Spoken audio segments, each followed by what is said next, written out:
What's up, y'all? I am Marcus, also known as EMB. Welcome back to Vagrant Story. You know, I've been trying to get away from adding in the also known as EMB thing and just be Marcus, but it's surprisingly, it's just become this speech pattern. I imagine if I introduced myself in real life, I'd probably be like, hey, what's up? I'm Marcus, also known as EMB. God dang. Okay. Now, I know what I did wrong. I know what I did wrong yesterday.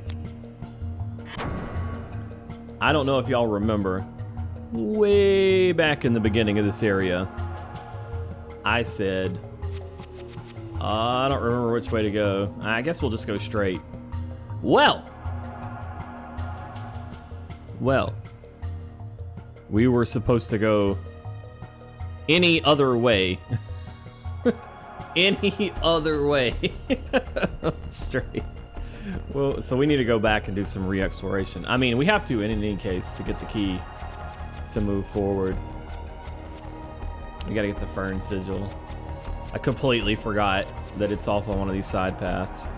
But also, there would have been some really good treasures for us that would have made those boss fights at the end last time, particularly the Fire Elemental, a lot easier. We already picked up the Salamander Ring, which would have been helpful, but... Neo, I am glad you are enjoying Xanadu Next. That's really good to hear. Because I'm always nervous about giving game recommendations. Because I know, I know my tastes are weird. I know.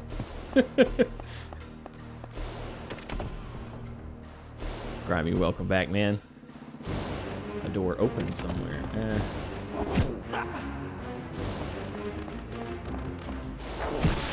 Ah, the hell with that hound.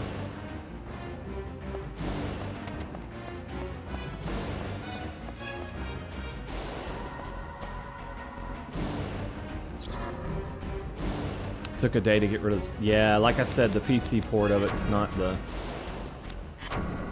greatest, unfortunately.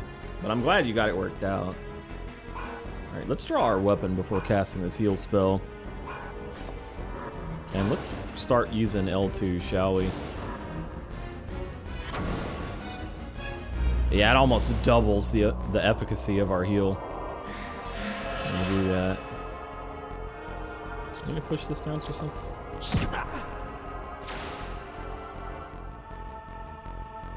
Let me think.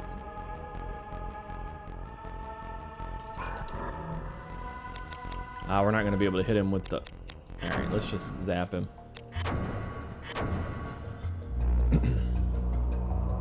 What's up, Bruck? Good morning.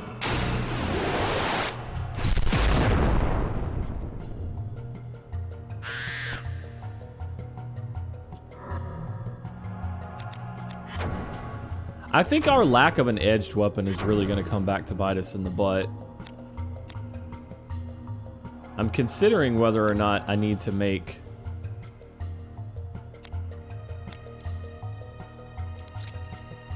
an axe to go with our... Oh, hello. That's not what I wanted to do at all. Oh, it's already out of range, man. There we go.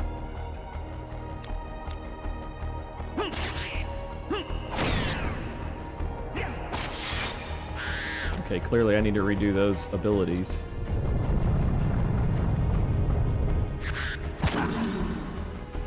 Give it back. Woo! That 180. My goodness. Good morning, Bravo.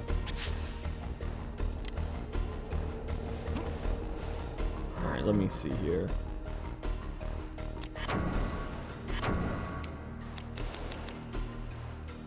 We don't need dulling impact over there right now. Heavy shot back. Keep using temper, maybe? Let's see, what does V need? Yeah, DP.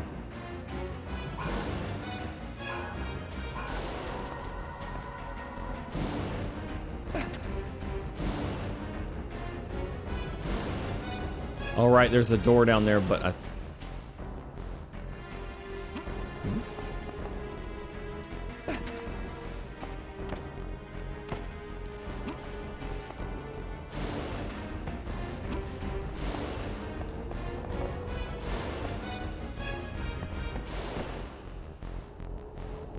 Am I going the right way? That is the eternal question.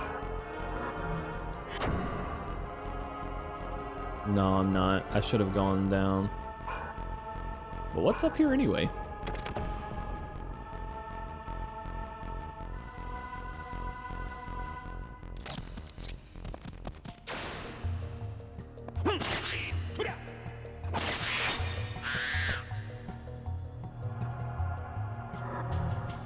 I wonder if these guys count as humanoid. There's a way for us to find out. We picked this up before.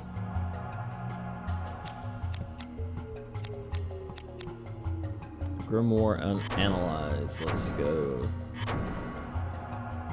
59% chance. Oh well.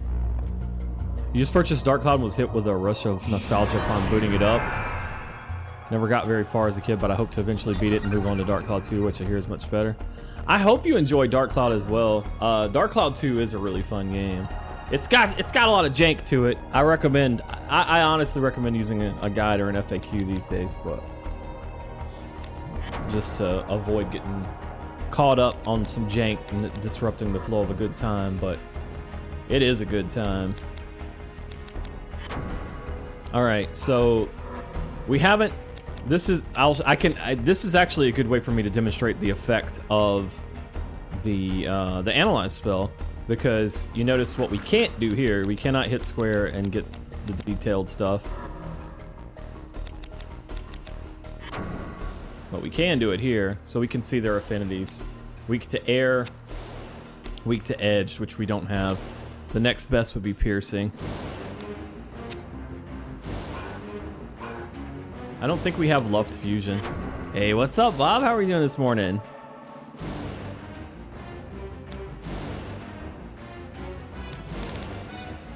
Yeah, we don't have Luft Fusion, right? But we do have a dagger. Ah. And I'm using it.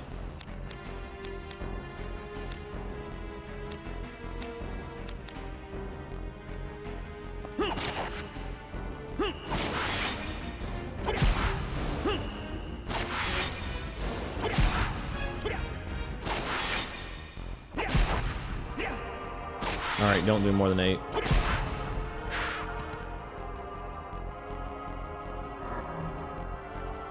Nice. What does the blue crown mean next to names? I think that's a Twitch Prime thing to indicate that you've got Prime. You should be able to change it in your chat settings, if I remember correctly. Light them up. Oops. Oops.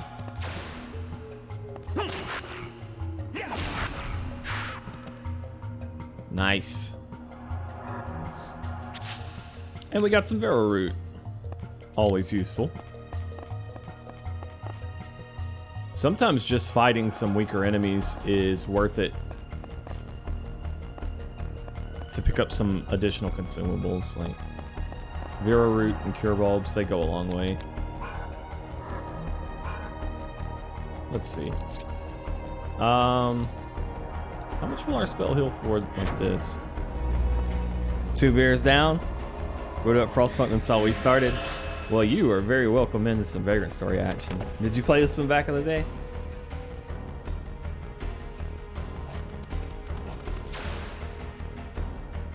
Okay, let's see. Those guys are definitely going to be fire elemental. This is maybe a good chance to go ahead and learn Frost Fusion, which would have been very useful to us earlier, of course.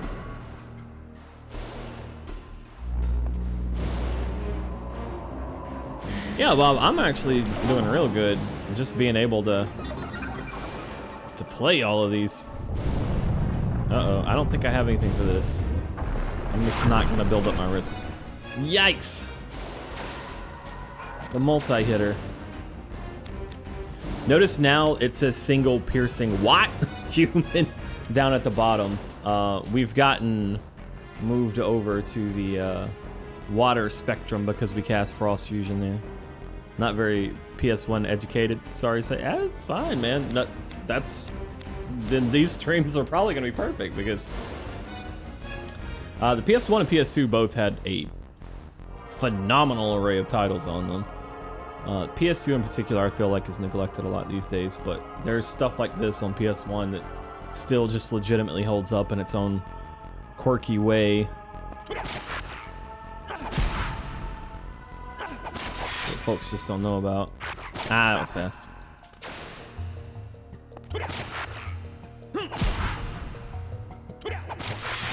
Again with the quick. Oh, look at that. 109. We cast Frost Fusion on ourselves and now we're doing 109. And the thing about it is we can make that go up. We can absolutely make that go up. Let us degenerate this boy. And this is with a dagger. This isn't even like... That's what I'm talking about, Dander. I just had me a cup of coffee too. Wow, the low range of the dagger is killing us. I don't think we can have the effect of Prostasia as well on top of Frost Fusion. I might be wrong, but...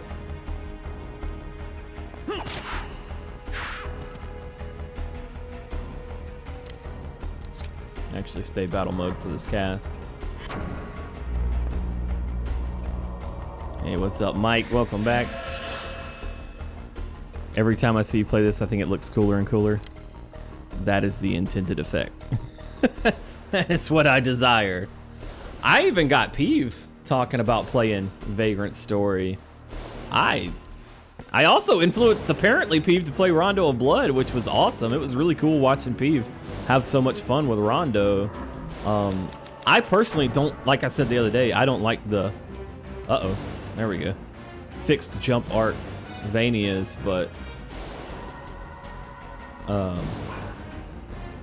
I think they're cool, and it was really awesome seeing him play Rondo. The PC Engine version of that game, though, is freaking stellar.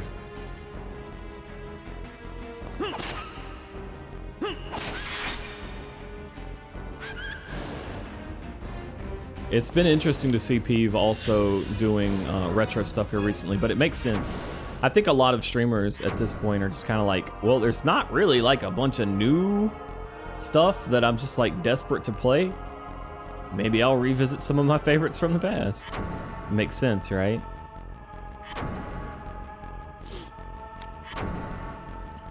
Yeah, that's what I thought. So that's what I thought, Laura. Also, good morning.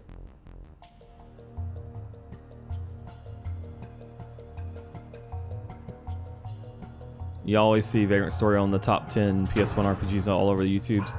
Yeah, it's one of those things that, despite its continued availability, I feel like a lot of people praise the game and give it credit because of its graphical prowess, and also its sound too, if they're paying attention.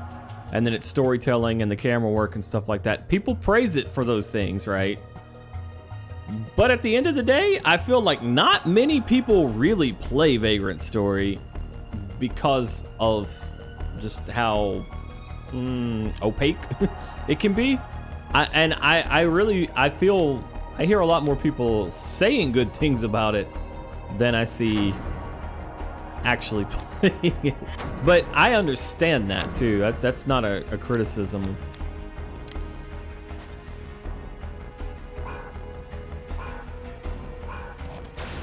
I don't either, Bob. I don't know. Oh man, they are so much worse, so much weaker against. So here, this is actually perfect to demonstrate what I was talking about the other day about how much more impactful everything else is versus like type or class. No, not type, class. You see, he's human, right? He's human, we're doing blunt damage to him. It's gonna do like 14. Hold on. This staff has got 27 human class, right? This dagger's got 6 human class. But that guy is strong against blunt, apparently. And he is not going to be strong against this piercing.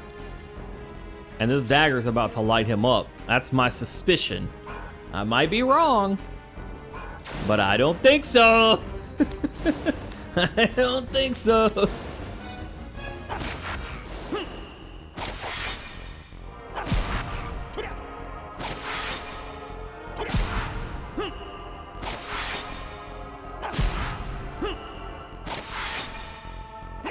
No more than 8.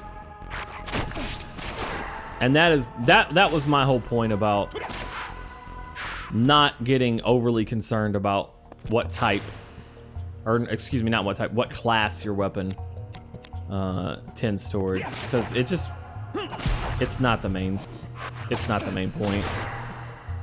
The game definitely presents it in such a way that it's very easy to believe that it isn't a super important thing, but it ain't.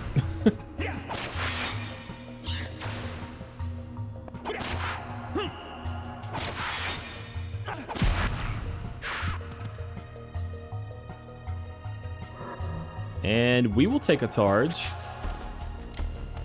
I never say no to a charge. Used to play this in Tactics Ogre on the way to work. Kind of forgot about it since you quit that place. This and Tactics Ogre is really well regarded as well. It's always been one of the games that I liked less than its reputation, if that makes sense. Like, that's another bronze charge.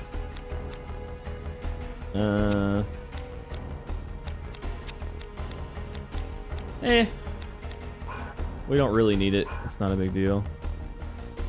Hey, how's it going? Hey, how's it going? What's the timing for chaining hits? When the little exclamation point pops up over your head, you press the button.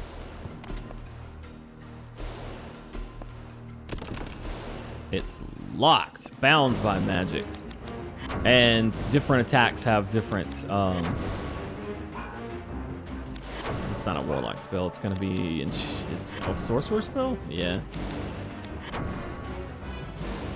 Different attacks have different timings on them. Oh! The 67% chance miss. But it only costs 3 MP. I don't know. This being able to miss doesn't make any sense to me. Oh, it was definitely an adventure back in the day, HD. I think so too. Ooh, Stinger. They give you a big edged weapon, a quad shield. Looking nice. White Queen, there we go. Chance to evade numbness, okay. Excuse me, Eureka. I guess I'm just not gonna worry about this stuff. Hey, what's up, Sus? Good morning. Alright, let's see. Amongst the stuff that we got there, I guess the gem probably stands out. The White Queen here.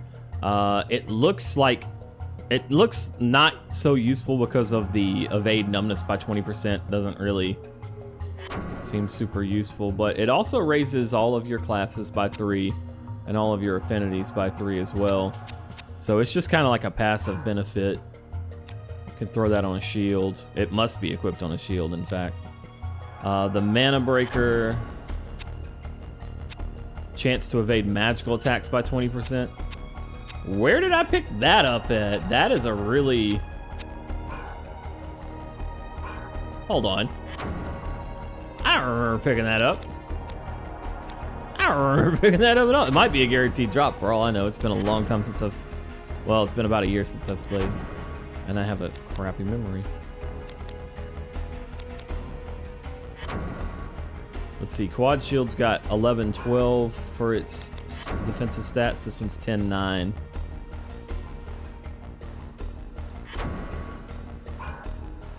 I want to remove the Iokus gem. We're gonna swap to using the Quad Shield. Anon, thank you for the cheer, man. Or ma'am. Either way that it goes, thank you very much, Anon.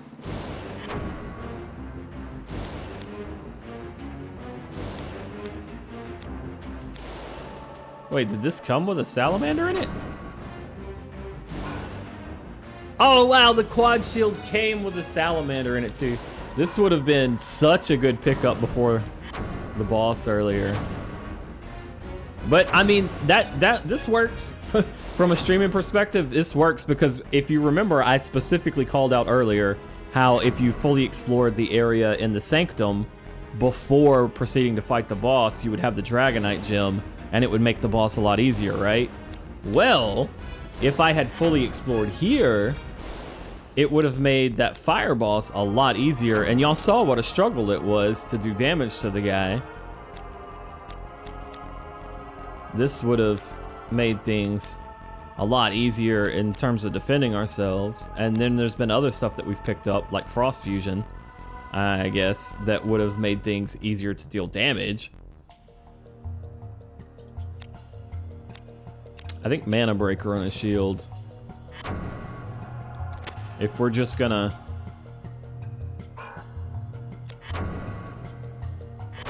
have a passive benefit, I think that's a passive benefit I want to have. Plus, this has pretty decent affinities.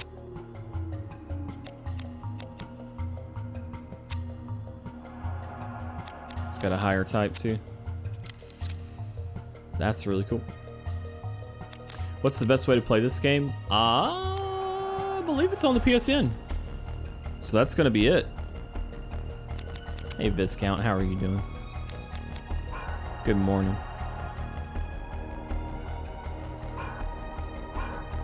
What have y'all been up to this morning? I just got me some breakfast while chilling and watching Dream speedrun some Parasite Eve. I wanted to give him a shout out because he is a fellow Vagrant Story fan. And just a fan of great RPGs in general, I'd say. Let's analyze this bad boy. I want to know. Oh, now that I think about it, this guy can numb. So we could put the protection on our sword spot. My lord. Thank you very much, Sword Spider. Nah, I didn't get the protection on. I don't have water clips either, I don't think. We didn't get numbed by it. Lucky. Thank you very much. Gifts to Tucker, Strangelace, Frokobo, Lindici, Hand of Doom, Robotic, Demon Funky Twerge, Marcus Michelin, Grimgel, Sunder, Aerith, K-Walls. Manami got one, nice. Detra, Calpapa Dappa, Skullduggery, Derpmeister, Chan, and Yarnum Cat. Thank you, Sword Spider. Thank you very much. I appreciate the vagrant love. Take the love wherever you can get it, especially from those roguish vagrants. All right. He's weak to fire. Strong against everything except piercing. That's his body. Meanwhile, his tail. Also fire weakness. Also weak to piercing. It's that blunt defense that they've got that makes explosion pretty fucking worthless, I think. Like, even though he's weak to fire, our best source of fire damage is a spell that also is blunt classed. So I'm glad to hear it, Sword. And I hope you enjoy Vagrant Story. Probably all Vagrant Story fans will tell you it is janky fun. Let's see. We could go with the boomer. And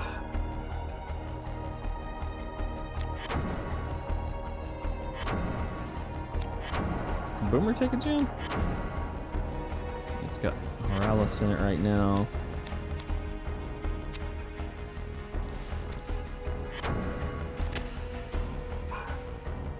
Let me see. Do I have Flame Sphere? Might deal fire damage that's untyped. I want to say Explosion level 1 specifically is the only spell that gets typed as blunt. I might be wrong.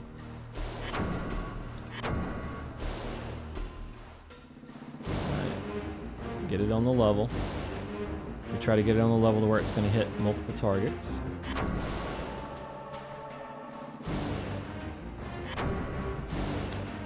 Yeah. See, it doesn't have a type down there. It says multiple fire beast. I don't think this one deals blunt damage. If we tried to cast explosion on this guy, it wouldn't hurt him. It just really wouldn't hurt him very much. But this should actually destroy. Yeah, the mimic design is unique. It's kind of got this prawn-like, crabbish sort of. Frokobo, thank you.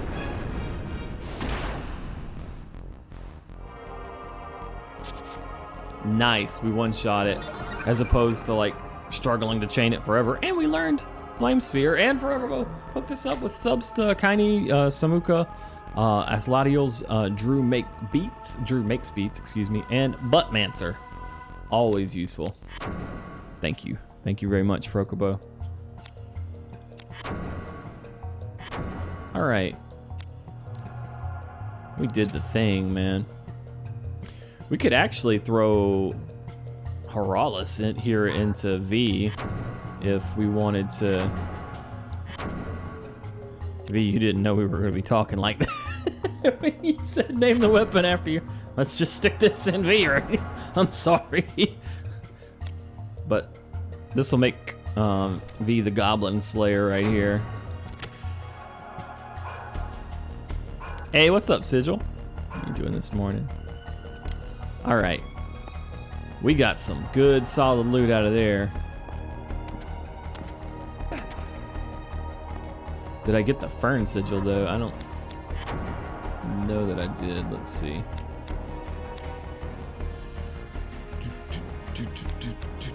I'm trying to remember if there's a way to organize these items easily.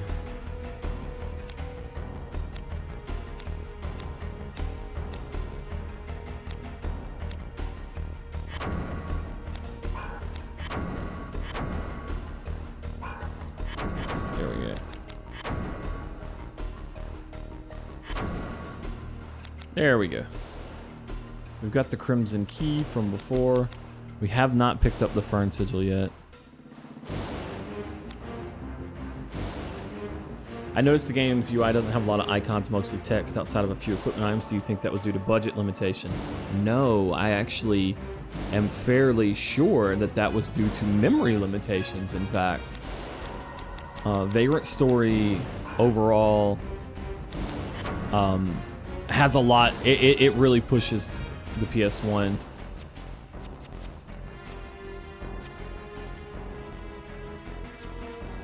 All right, y'all. Where's the damn Fern Sigil? Where's it at? Go on, you can tell me. I don't remember. It's gotta be in one of these side rooms. It must be... Okay, I think there's one place we haven't explored down here, but I don't know that this is it.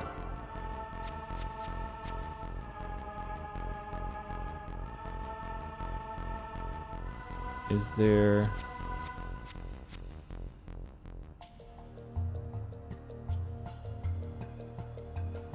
an additional exit that I haven't checked? That requires the silver key. That's not it. Is there a downstairs exit there? Ah, there's an upstairs exit in the Earthquake's mark that I haven't checked out. That's probably going to be where it's at. Hey, what's up, Death Lord?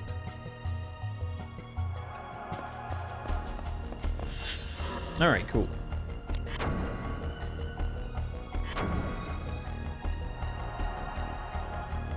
One thing I wish that time would continue to pass. Excuse me, and that enemies could attack you and stuff while the map was up. But that you would also regenerate your health and risk while looking at your map. That would be handy.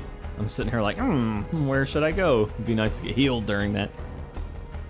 Hey, what's up, snapping to a Tim Jim? How are you doing? Hera, good morning.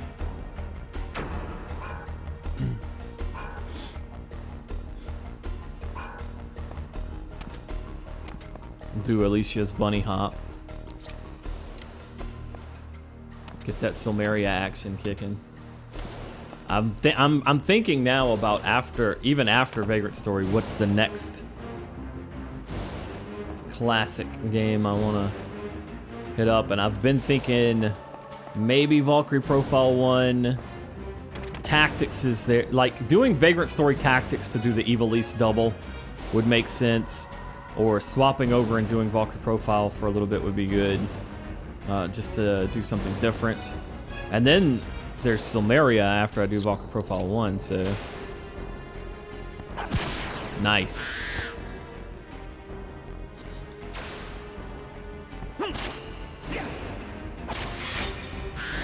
I swear Vagrant Story always says what I'm thinking. Nice.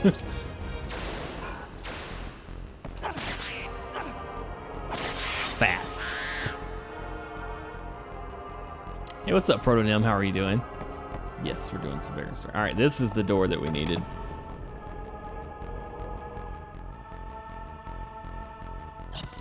Okay, let's see. 3 humanoids. We've already got the Human Slayer gem slotted into V here. Covenant of the Plume. Oh, you're talking about on the GBA? Yeah. I kind of want to replay Tactics Advance at some point. I don't know that I will feel differently than I did when I was younger about it, but maybe there's been enough time and space at this point that I won't hate it and I'll just be able to enjoy it for what it is. I doubt it. Oh, snap. That's a good reason not to keep that gem in the shield. So even your buffs are counted as quote-unquote attacks. So when you put a mana breaker in your shield, I completely forgot about. That's the reason we don't do that. That's the reason we don't do that. I was like, wait a minute, why don't we? That's the reason.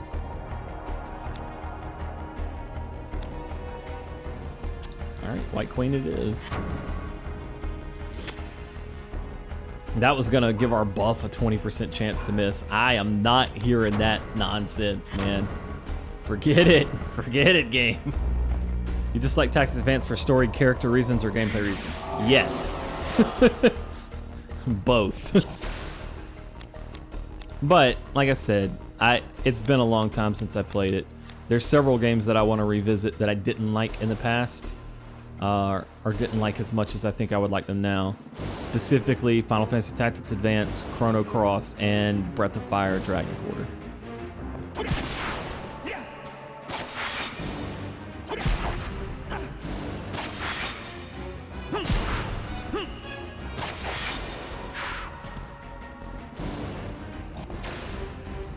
Oh man.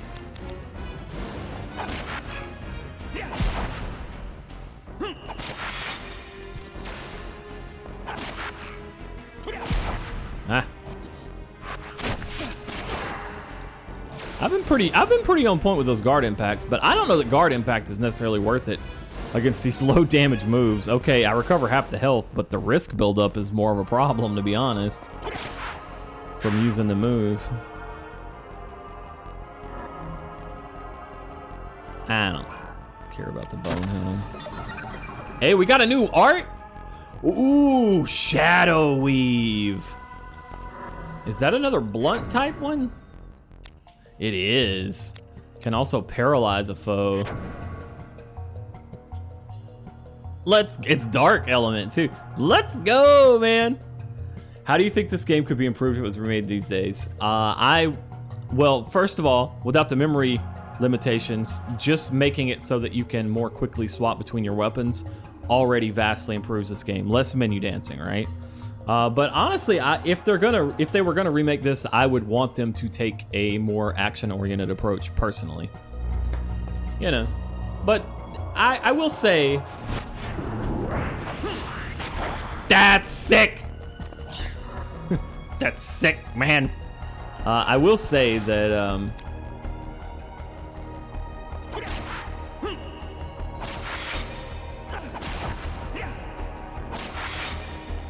I also feel like he can't attack us right now because he's paralyzed. Shadow Weave. Shadow Weave, baby. I do feel like there's some appeal in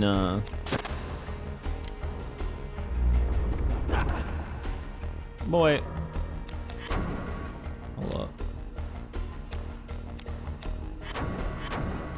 Nope. Dang it.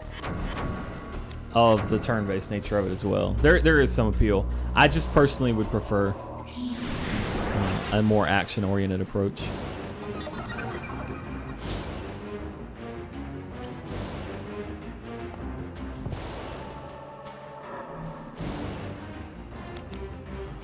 That is another, this is what we need to progress.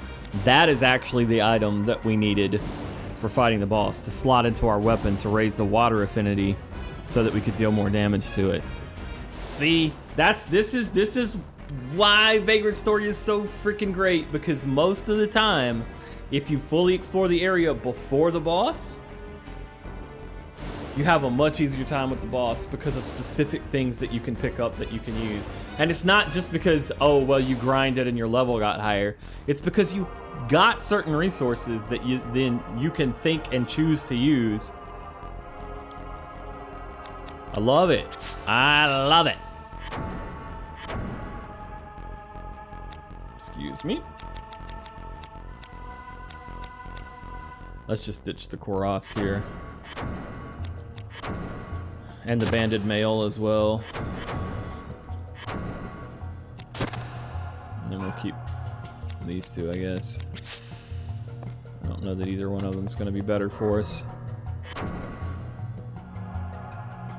Imagine being 9 and trying to understand this. Let's see, what year did this come out in? Was it 2000, 2001? Which, it was sometime in there, was it not? Or was it 99? I'm trying to remember how old I was when I played this. Almost certainly still a teenager.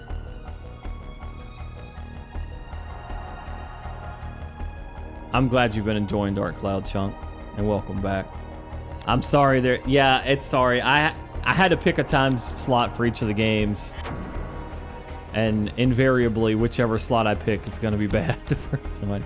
So it was 2000, so it was 2000, but before my birthday that year, I was 16. I was 16 and I still struggled to understand shit.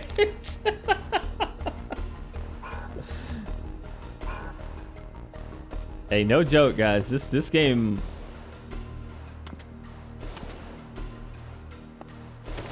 Like, even to this day, it can feel, like I said, maybe opaque as a good way to say it. I cannot recall if there's fall damage. I don't think that there is unless you fall into a pit. Oops, not that one. You were 3. You were 9. Almost 14. Oh crap, I forgot to pull my swords back out. 35, I'm barely hanging on right now. Oh, what, with the game explain? If you watch this series from the beginning, Bob, you'll get this game. You'll get it. I just have already explained a lot of this stuff to you.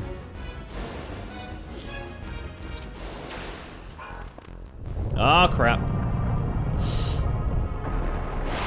It's kind of painful.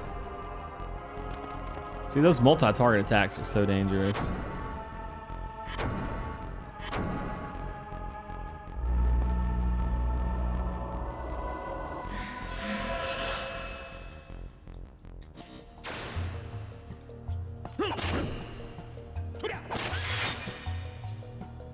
Same age as Marcus, but I feel less matured and adulty than him. I do something wrong. I am only an adult because of Kristen. I am scared to imagine. I hesitate to imagine what I would be like without my daughter. I don't even know if I'd be alive without my daughter, man. I am a responsible human being because of her. It's funny how being depended upon can make you more dependable, but that's how it has worked for me. Let's see. I think the order we do this in for Stasia makes sense first. You were 2002 when you were 7, didn't get so far into the game. Yeah, I bet. But also though, And for those of you guys who played this young too, just just imagine playing this when you're young and not knowing what the fuck is going on and absolutely loving that because you're just like, it feels like there's some deep, dark, arcane secret and like you're exploring and it's that constant sense of wonder, right? It's the other side, it's the flip side of that coin.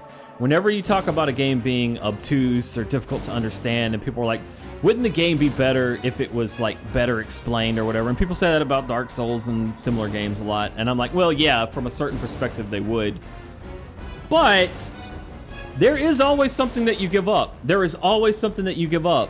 And just that like sense of wonder and mystery is, once something becomes a little bit too much of a straightforward gamey game, yeah, it's easy to lose that. Oh, I wanted to paralyze that guy. Oh no, he's gonna paralyze me. You son of a... I don't have magic to get rid of that, but I do have... What do I have?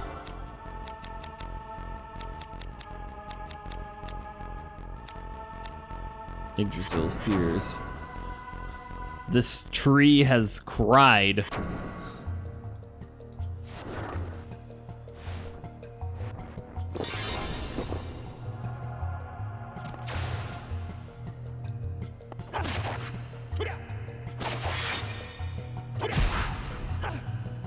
Ah, fast.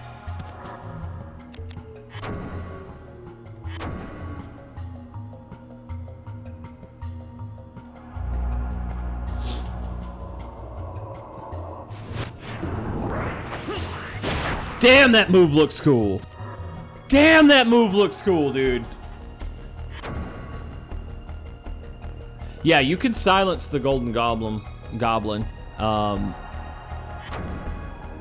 I did before, but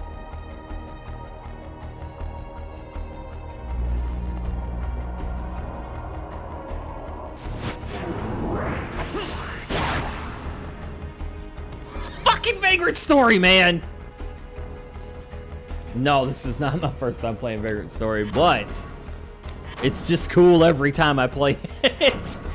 It probably sounds like the first time I played it because I'm having so much fun, but that's how you know it's good. Oh man. Dude, this game is so phenomenal. Alright, we got him on the run now, boys. Oops. Oops. We got him on the run, but they are... No! They are successfully managing to run.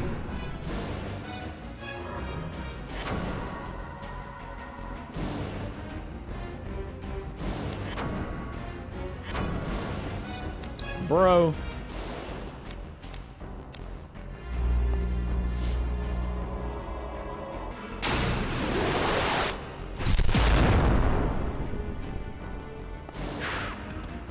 That's what you get. That's what you get.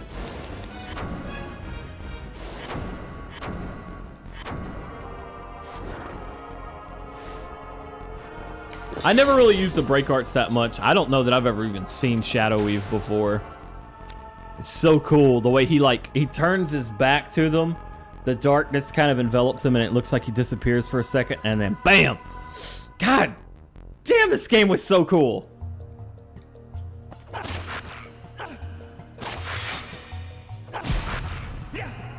It costs HP to do it, but I want to do it again just to see it, man.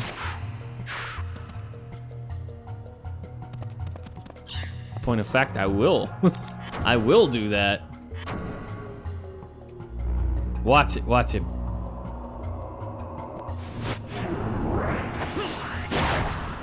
Ah, thank God.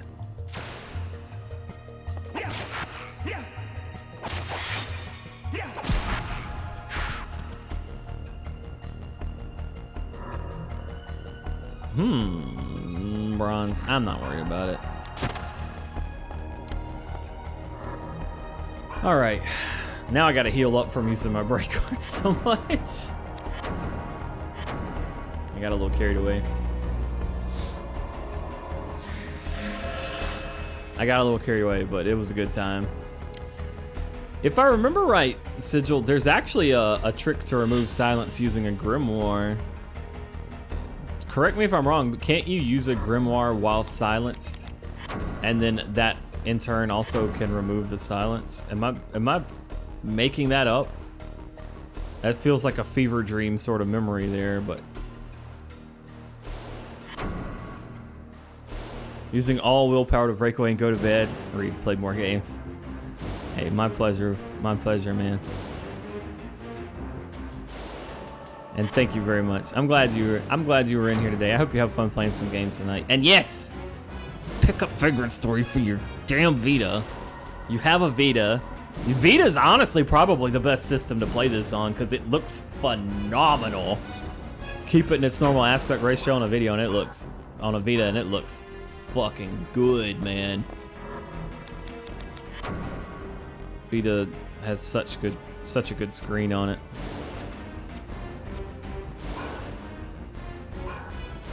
Yes, the Vita was life. I will always be mad at Sony for not doing better with the Vita.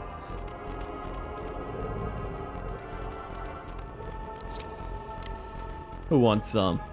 Who wants some? You want some. You didn't want none. Oops, that was fast.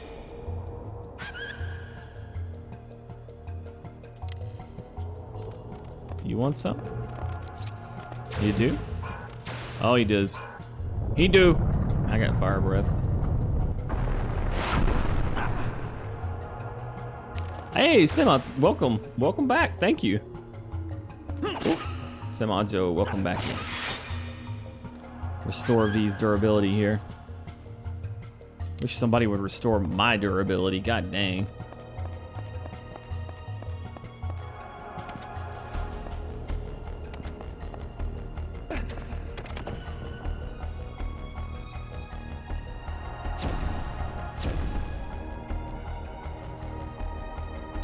Crap. I'm gonna die. Oh, it's up. I see. Where's the exit at? Oh, is it up here? I forgot. No, this isn't New Game Plus. I just have already been through here. Average time 6 seconds. It's like, copy bar? I completely forgot about this dumb shit. If you go back through a puzzle room that you've already done, the game likes to insult you.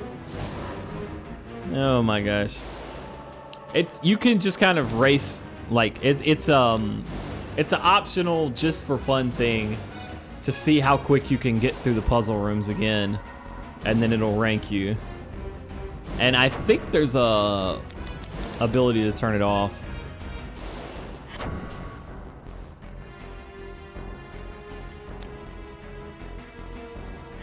There you go. See? Enable time puzzle mode. This is the default setting. Disable the time puzzle mode and save soft puzzle routes. Yeah, thank you, please. So this will just, if you're gonna backtrack and you don't want to have to do the puzzles every time, you can do that. You can turn it off. You still have to do the puzzle the first time. So, you know, it just saves you time and repeating puzzles and stuff like that. But if you want to redo the puzzles and you want to, like, see if you can get a better time and be better than a fucking capybara, then you can leave that on. I am okay with my place in the food chain, to be honest. That guy, I really wanna silence that guy. But I can't really do it from range. I guess, wait, can crossbows chain? They can, right? This would be a good place for the crossbow to be able to do that. Yeah, Dawn of Dreams, should be Monday or Tuesday of next week. My disc 2 is gonna get here. I cannot freaking wait. Oh my God, I wanna play some more. That game is so amazing. Yep, all right, well, I have antidote, so that's not the end of the world.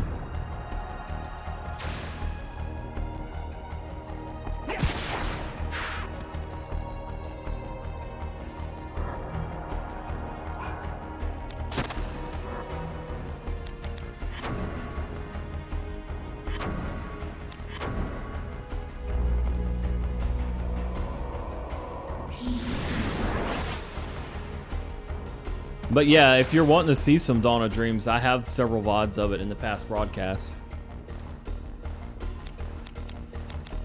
It's been a blast, as you would probably imagine. I should be smarter about this.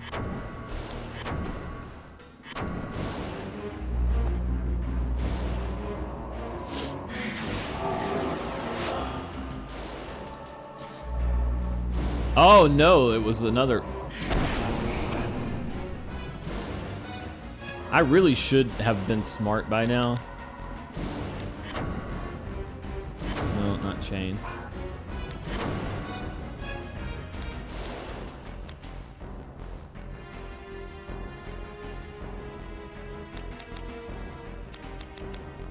Forward.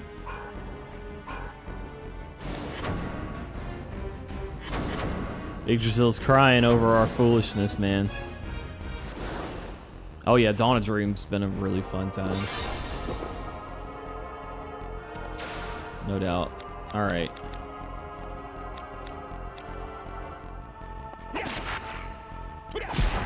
Oops. Bro. Oof.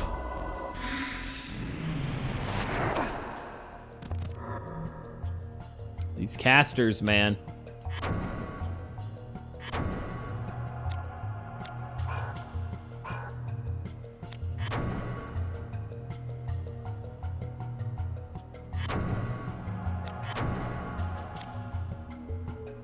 Okay, two can play. Hey, what's up, Nin? Nah, man, get you some sleep. The VOD will be there. Don't ruin your sleep schedule. Bro does not approve. Sleep is daiji. Please just swing at me. Please don't cast stuff. It's not gonna kill me, it's just gonna annoy me. Ah! I was fast.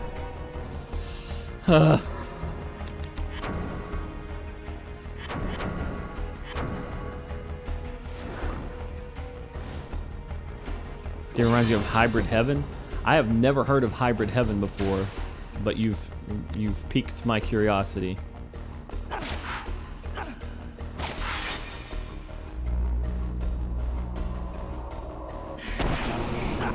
Fuck!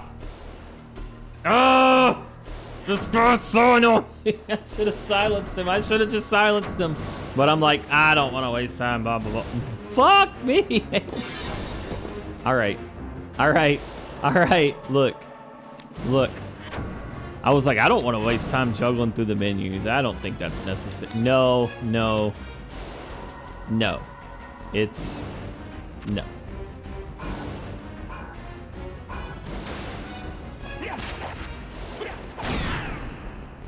There. You jerk.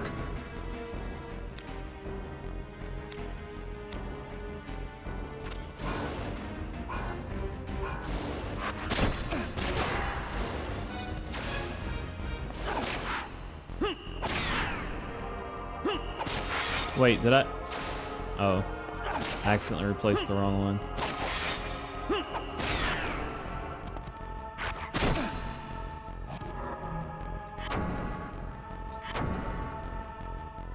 I meant for this to be square and this to be circle.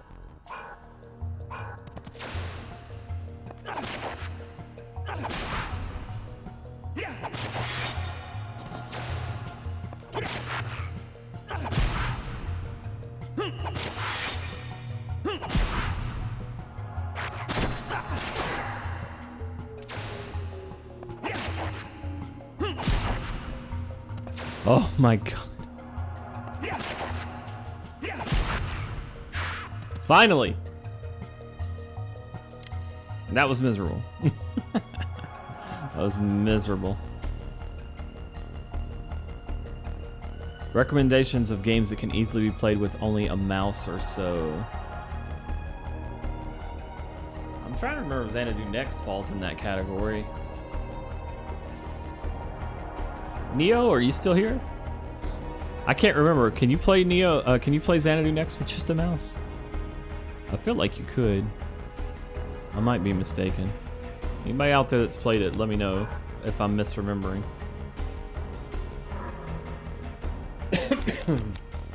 All right, let's see.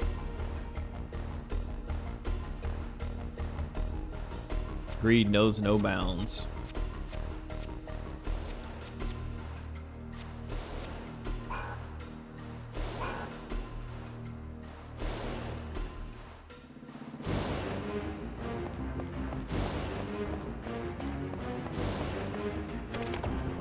And there we go. Am I excited about the upcoming Neo 2 PC release? Not super excited, but just because I've played a crap out of Neo 2. Like, I've played that game so much already. I'm happy it's coming out, and I will probably play it on there at some point. I've already played it a lot.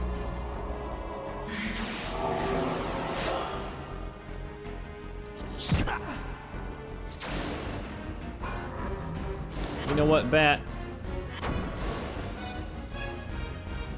It's dark, so that's not really gonna do much.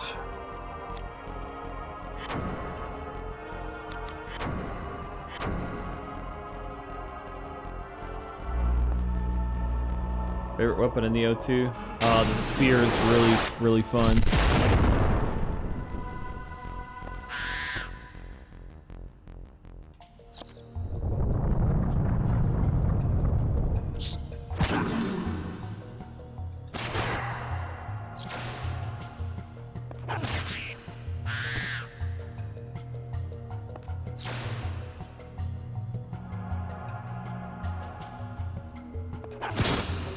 Hoping that it runs well on the PS5 in 120 FPS mode.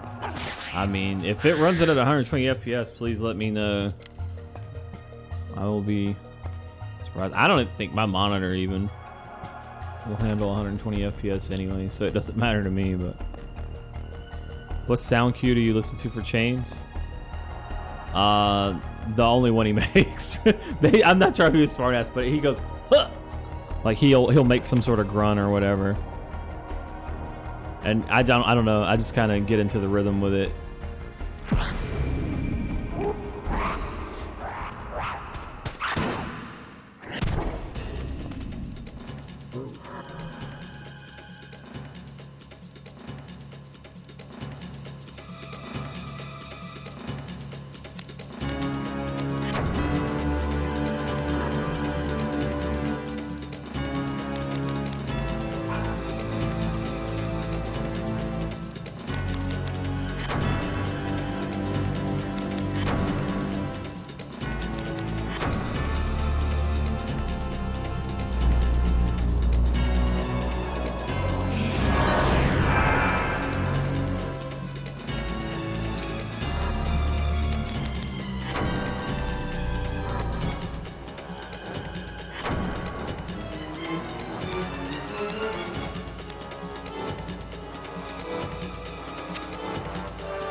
Alright, I showed off a little bit of a different tactic at the end there. I let the debuffs expire so that his strength wasn't lowered and my defense wasn't increased. Ah, crap. And then I was using reflect damage to turn his own attack power back against him. Vagrant Story gives you so many cool tools that you can use to do fights in a bunch of different ways. And in that one particularly, his aggressiveness, you can just turn it right back around on him.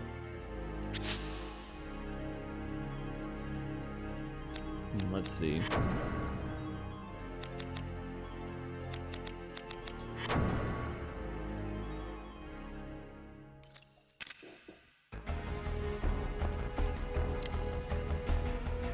Dan, welcome back with the T2. Thank you very much. Mama Mia, welcome back in here as well.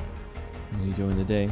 Not bad for a capybara. Hey! Oh my god. What? Let's see, what's this area called? Traders Parting. Sick. I like how Ashley turns around, doesn't watch, as the guy just fades into nothingness.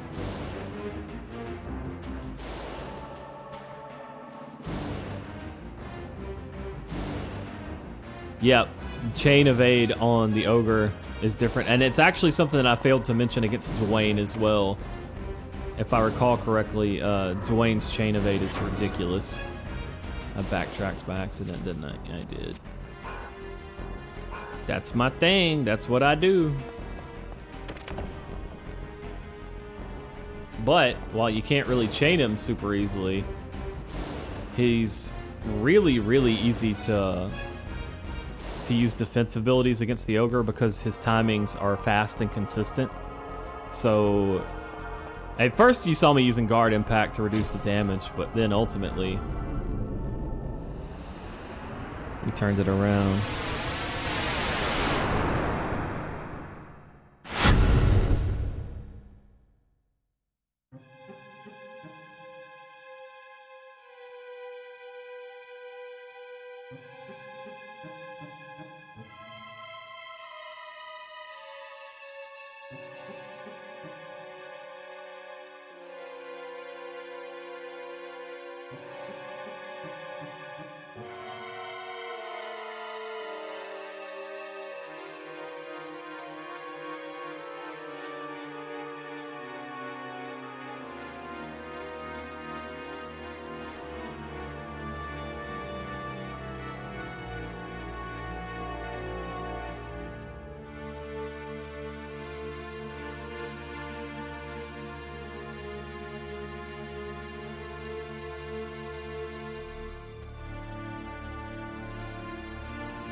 so much to unpack in that scene.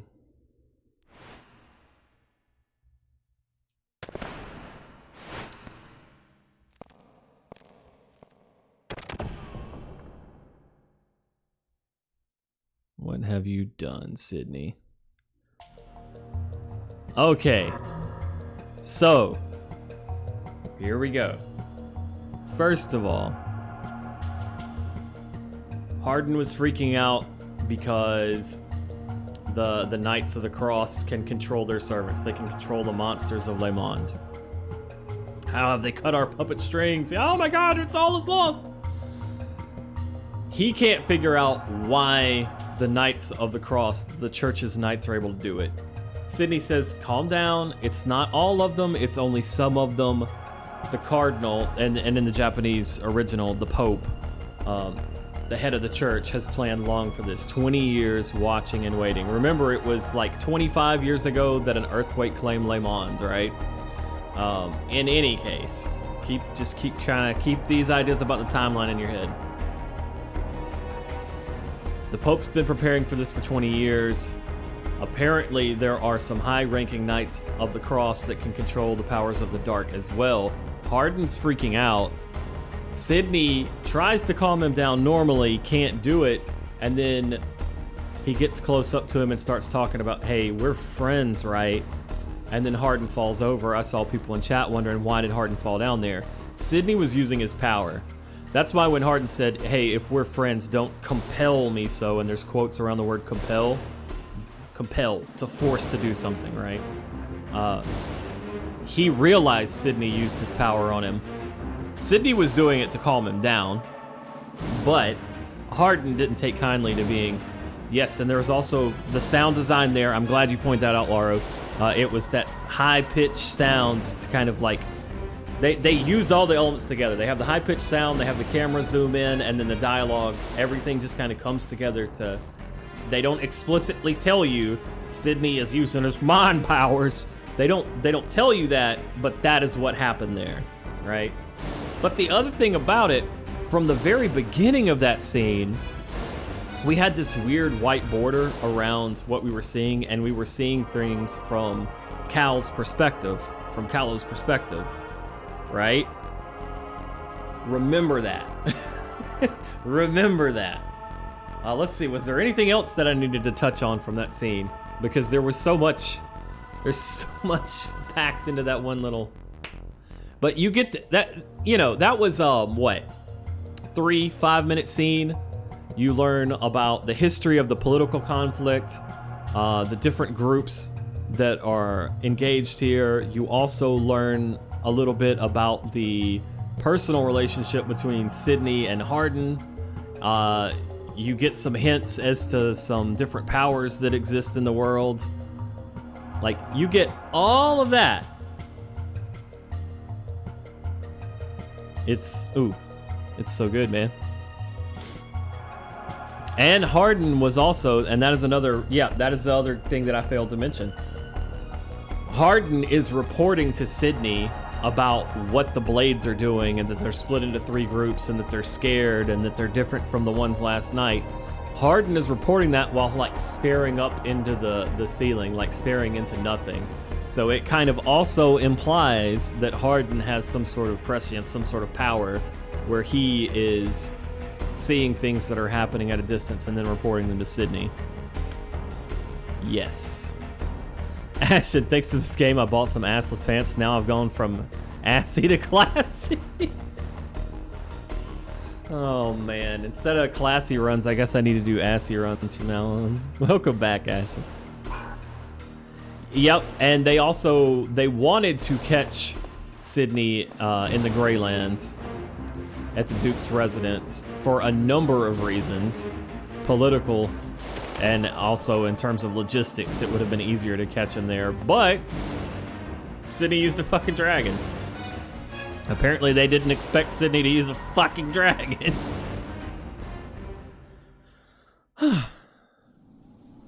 Oh yeah, and then there's the little boy. Then there's the little boy that Cal keeps seeing as well. He intends to die. Who intends to die, right? At this point, we don't know. It's all of that in that little scene. The quest team is freaking amazing. Love it. Dense. This afternoon is brought to me by epicnamebro and Jägermeister. Well, I hope you have a wonderful afternoon, Dan. All right. How is MC is seeing all those cutscenes? I don't want to answer that question, Mama Mia, but think about the different sorts of powers that we were just talking about. Anon, thank you for the gift to Epic Story. But it's not unexplained. It is not unexplained, I'll put it like that. All right, speaking of drinks, this is a perfect opportunity. I am going to run to the restroom real quick, and then after that I'm gonna grab a drink, and then I'm gonna be back, and we're gonna keep going. Y'all, if you need a quick break, need to grab a drink, grab a snack, hit the restroom, do it. I'll be back in just a minute, and we are going to continue this. God, I love this game, dude. It's so good.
Okay, I am returned.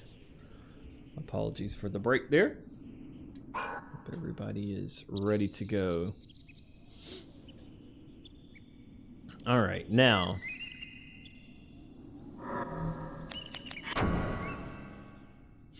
We are in Town Center West to Abandoned Mines B1. We're on the other side of the Tirkolos flow. I'm assuming Tirkolos is the name of the river.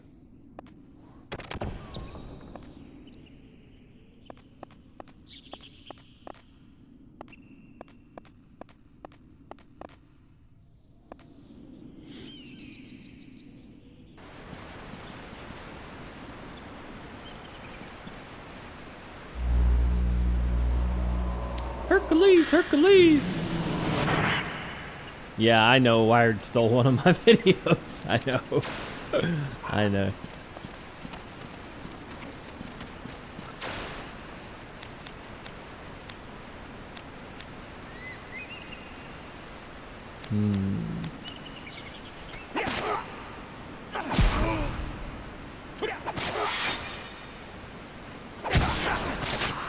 Take it back. All right, there we go. Now, I'll use some magic. Yes, the mine took us below the river there and led us to the other side. But now, mysteriously, the floating stone is working. Based off of what they talked about in the cutscene, you can assume that all of the sigils that are being put on all the doors that are locking us out and making us run around all over the place are being placed there by Hardin. And then things like this floating stone not working earlier was probably their doing, trying to slow the efforts of not only us, but also the Crimson Blades. And now the fact that it is working again is probably due to the Crimson Blades, because they are actively trying to pursue. Wired did not pay me. Wired did not, I don't think that they credited me. Wired did not ask permission, and they also took the content out of context. Don't support Wired, I guess.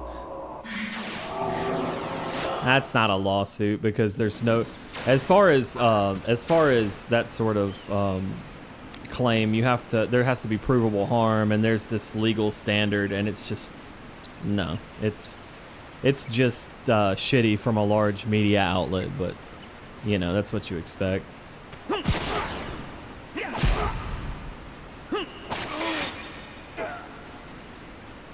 Yeah, PBS are the other ones that have done that in the past.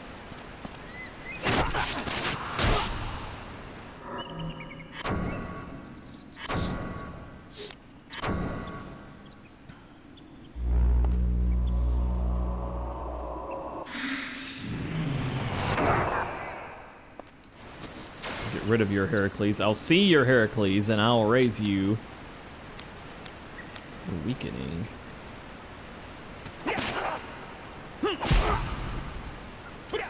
Oops.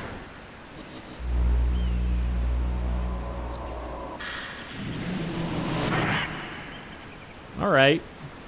You think you're Heracles. Hercules, Hercules. I say you're nothing but a sorry-ass degenerate. They're just arguing back and forth. Hercules, degenerate. Hercules, degenerate.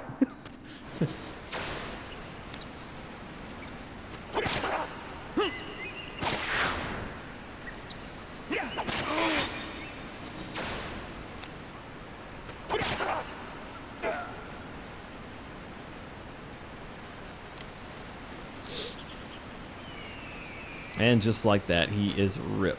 R.I.P. I'm really strong. No, you're not. I'm really strong. It's like two kids arguing on the playground.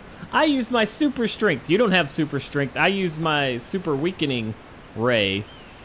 I use my super strength. I use my weakening ray.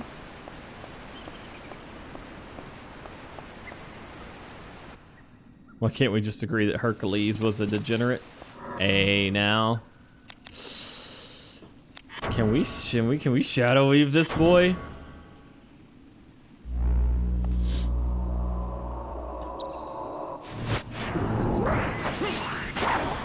That's so sick!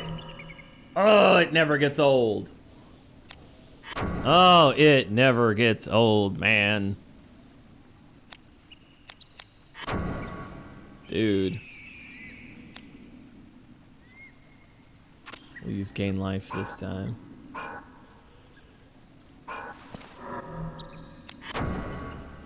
Shadow weave this other guy too. F it, man.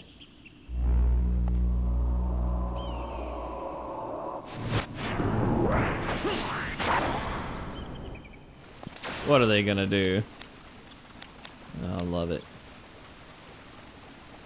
Okay, but they're still too strong. I don't like that.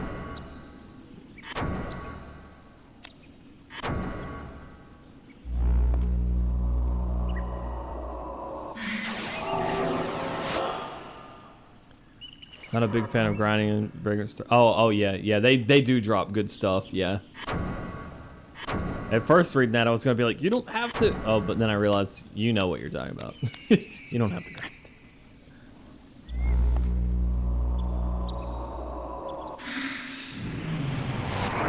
All right. I've played God of War 3 before. I understand what you are referencing.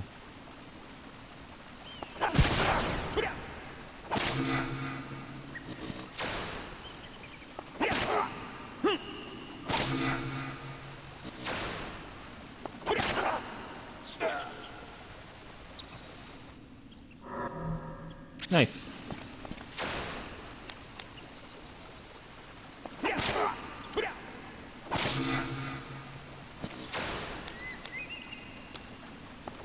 You know what? I should just use mana drain and then cast the heal spell. This is ridiculous. Gain life is pointless. What am I doing? I'm wasting my time here.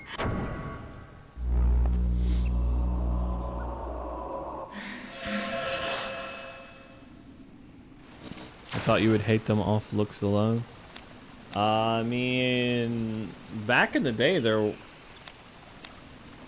weren't so many action games that were as good as those. Like they were good games. I don't like the characters. I don't like the story. I don't like the overall. There's a lot of things I don't like about it, for sure. But they were good, like well-made games.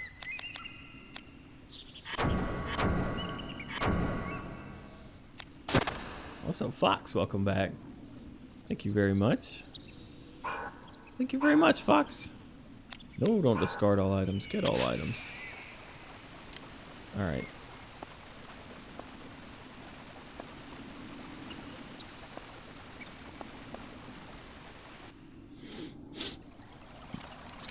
Man. Get woven.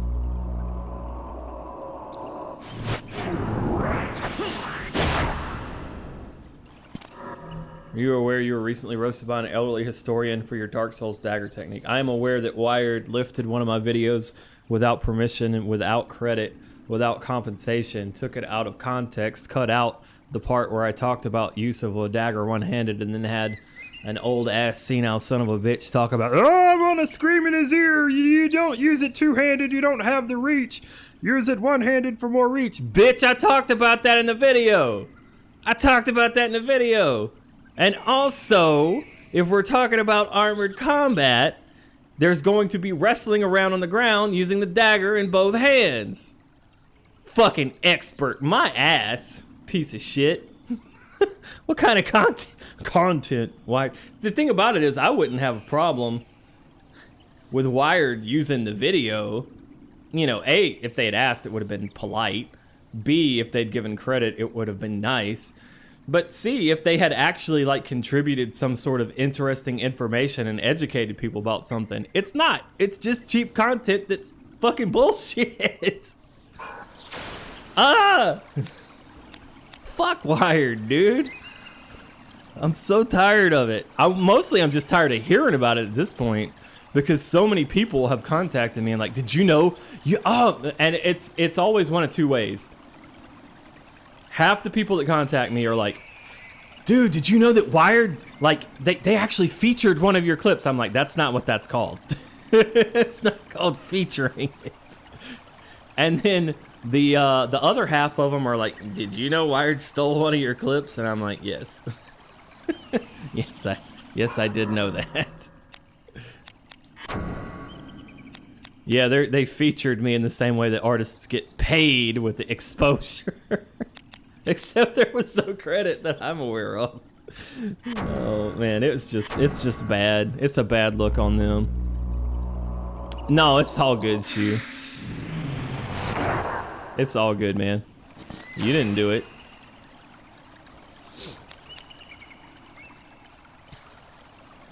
Or did you? Do you work for Wired? If so.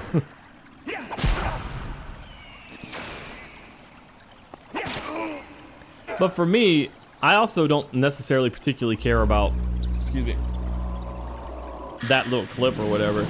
But it's more like that's just their business model for producing shit content without doing any of the recording work themselves. Like, I've gotten multiple emails about it, Shu. I ignored them all. I'm sorry.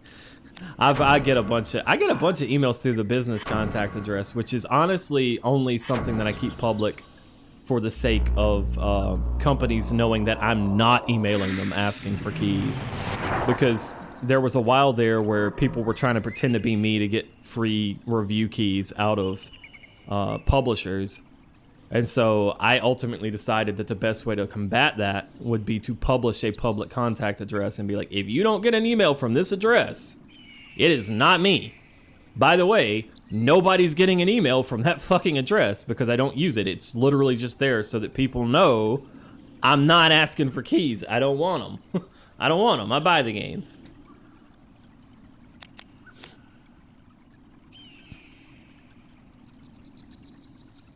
Ugh. Alright. What have I done here? What have I not done? I need to break this guy. We need to weave the shadows, boys. Yeah, I don't even think it's necessarily their expert's fault, but their expert also agreed to make that kind of video. You know what I mean? Like, I can't respect him being involved in it either. So... it's, you know, I don't care. It just sucks that that's the business model that they have, and that people think that it's actually, like, interesting educational content. The fact that people watch it bothers me more than the fact that it was made, if that makes sense. Alright, what am I doing? Hell if I know. I guess I'm probably gonna heal and then gain magic back, since I used my break art.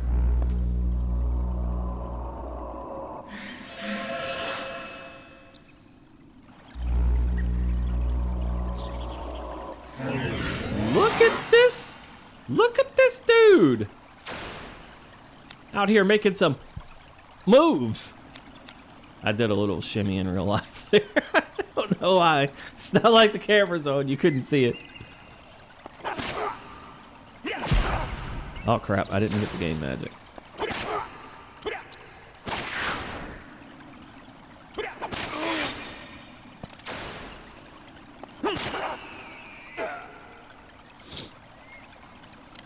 Moitered.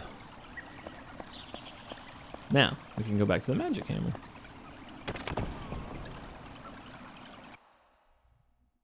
So what are we talking about? Trying to get back into talking about the game at this point. If anybody wants to know about the conversation, they can just watch the VOD. There was a lot talked about, but it's over. It's done. I'm real bad about not updating my armor in this, so let's actually look at what we got.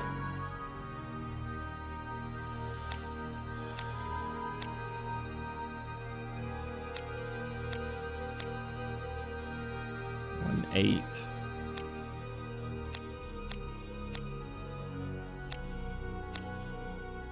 $5.15 on the Hallberg. 325. Those iron ring leggings have 9 strength, 7 int defense. Favorite weapon, favorite spell in Vagrant Story. Favorite spells, probably Degenerate or nah, Magic Ward's really strong. Favorite weapon, I don't necessarily have one. I mean, I tend to use straight swords, but we're using daggers this time, and I actually like the break arts of the dagger. I feel like they're more useful than I expected. Low range, low attack power, that's why I normally don't use them, but like I said, the break arts are surprisingly effective. I wonder if we can combine some armor. I don't even remember.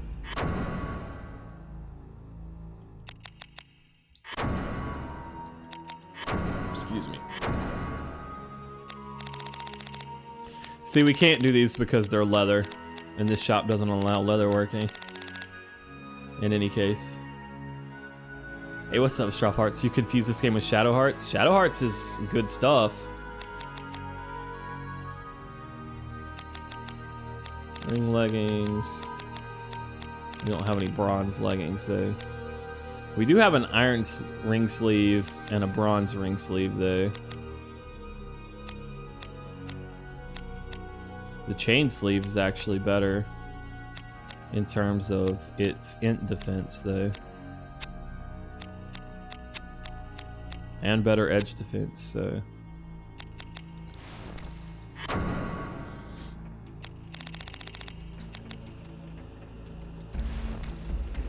We'll make a Hagane gauntlet.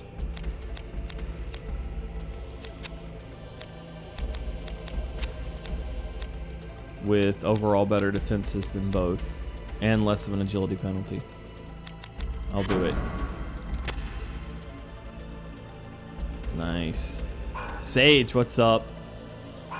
Welcome back. Always good to see a Vagrant Story fan, man. Always. Also, if I didn't say it earlier, thank you, Shogun, and welcome back. Alright, so I think we can finally get rid of our 113 for this 11-8. We're gonna lose a little bit of int defense, but we gain a lot of physical defense. I think it's worth it.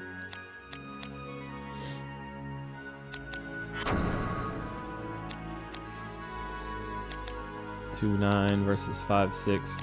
No agility penalty on this. I'll just keep it like that. Hey, what's up, Diamond?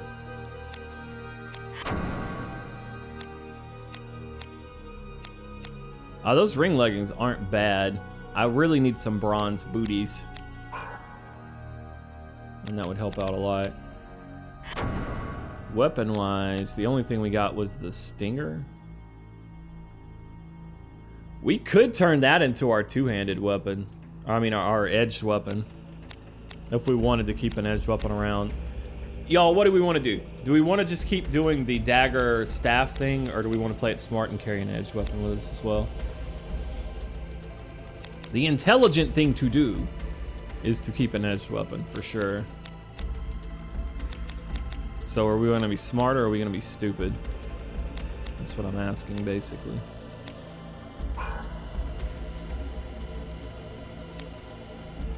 Have one edge weapon, play it smart, keep it around, you can decide not to use it. That is a good point.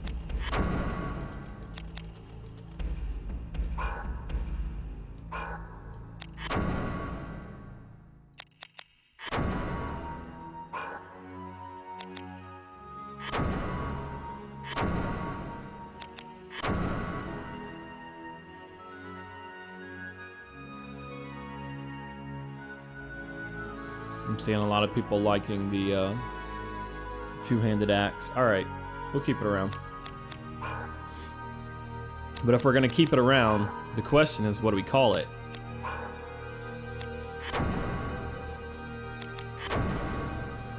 This is important.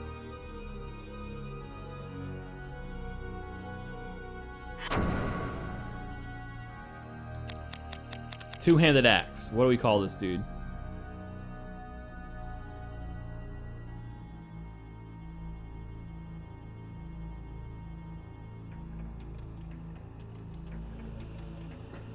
Name it Varanin as well. I'm gonna get confused, V.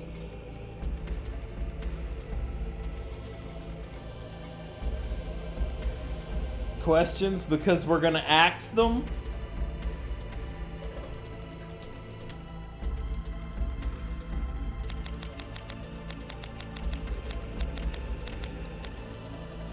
I like it. I like it. I can get behind that. I have questions. Let me axe them.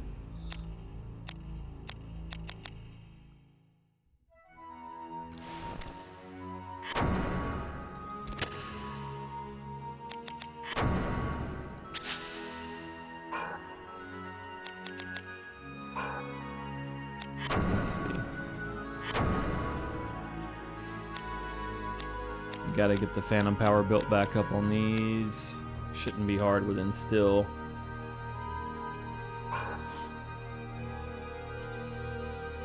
All right, we did our inventory management stuff that I'm really bad about doing.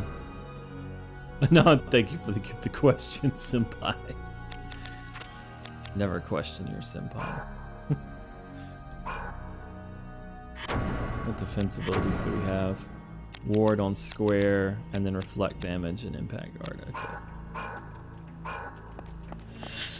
All right, so our staff and dagger playthrough just became staff, dagger, and massive two-handed axe playthrough. The advantages of the two-handed are usually range and the higher attack strength, but you lose stats from the shield. Yes. Basically, shields are really powerful defensive tools. Like, they were really powerful defensive tools, but the way that the breakpoints work on damage calculations in this game, sometimes that two-hander lets you, like, brute force things that you otherwise wouldn't be able to.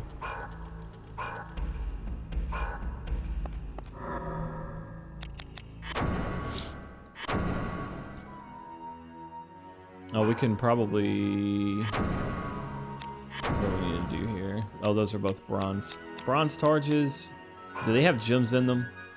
We might want to just combine them. Stroff, thank you for the gifts to Miranda, Bronca, Mega Man Sentinel, Lolly Socialista Comunista. Okay, and Johnny, thank you very much. Thank you, Stroff. What the heck are these names sometimes, man? All right, shields. Do you have a gem? You don't have a gem. Do you have a gem? You did have a gem. Remove the gem. Oh my.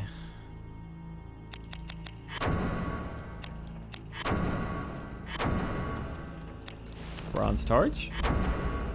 Bronze Targe. Gonna get me a Bronze Targe.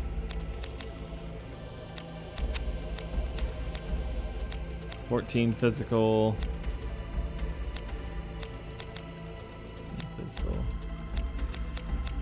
I don't know that we're improving this shield by doing this. And in fact, I think I'll just get rid of them.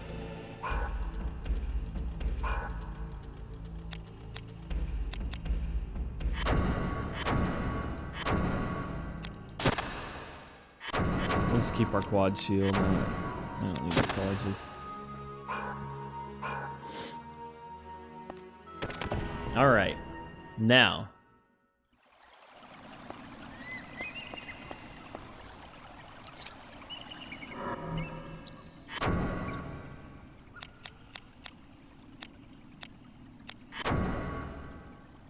Not that. Yes. Anon with the gift of SpongeBob SquarePants? Okay. Thank you. Hey!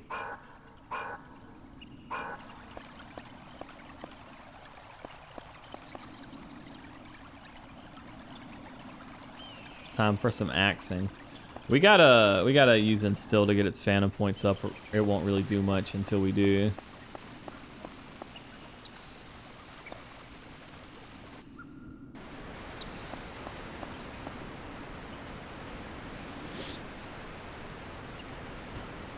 Alright, time to go back to the other side of the river.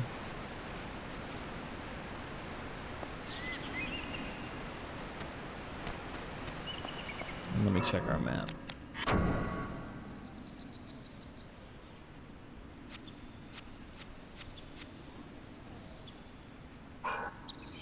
Actually, I need to see.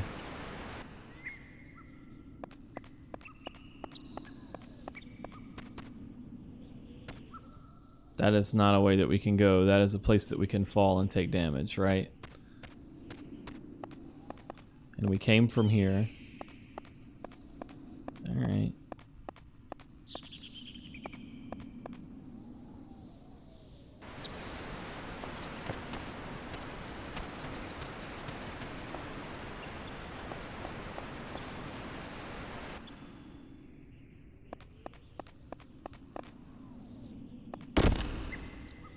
door sealed with the rude inverse.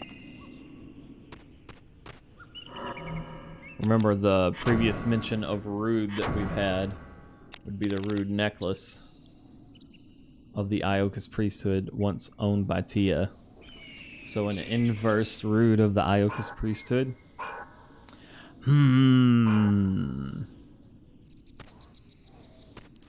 What's over here in this here thread?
Y'all don't mind me. Ashley's just fucking chilling, man. All right, that's another scene with like so much going on in it. We saw once again Sydney try to use his power to quote unquote compel. Like he tried to get at Samantha that time, but her man interfered, right? We heard about Saint Iochus. That was actually the advent of Saint Iochus, and he was talking about some of these runes are from before the advent of Saint Iochus. Ancient Chaldean runes. So there's something that's been here well before the Iochus priesthood and that faith. There was something from before written in Chaldean runes, right? And at that time, he says sorcerers were as common as sellswords. So magic was very commonplace. We also learned that they're looking for something called the Grand Grimoire, the source of life, like the covenant of magic, the ultimate codex of sorcery. And Sydney's like, even if you had it, you wouldn't know what to do with that power. And he's like, well, I wouldn't use it to control men like you. And Sydney's like, isn't that what the church does anyway? That's not me, man. He also accused him of being in league with the Duke, with Duke Bardorba from the beginning, the one who sent people in the armor of the Crimson Knights, or the Knights of the Cross, to set fire to his manor despite the hostages and his own family inside. That guy. He accused him of being in league with him. Yeah. It's good stuff. It's a good scene. Is there anything else that I should have mentioned about that scene that I didn't? The relationship between Samantha and crap, I'm blanked on his name. Their relationship is kind of brought up there, and then Sydney trying to get at Samantha and telling her, your savior is one of the demons that you so fear, Guildenstern. Telling her, look, he's a bad guy, but he's trying to use his power to compel her to do it, and he interrupts. So, yeah, it's great. Gin and Tonic, welcome back, man. Hope you're having a good day. I hope you're having a good time. This one's not opening. But once again, Ashley was right here that whole time. Right here. Sydney was here. They were on the other side of the gate, right? And then, after being attacked, Sydney walked off this way and just poofed, just pieced out into this wall with his magic powers. But Ashley was right here the whole time. And you might be thinking, there's no way Sydney could not have known that Ashley was there. But he didn't do anything about it. I think you're right. Sydney knew.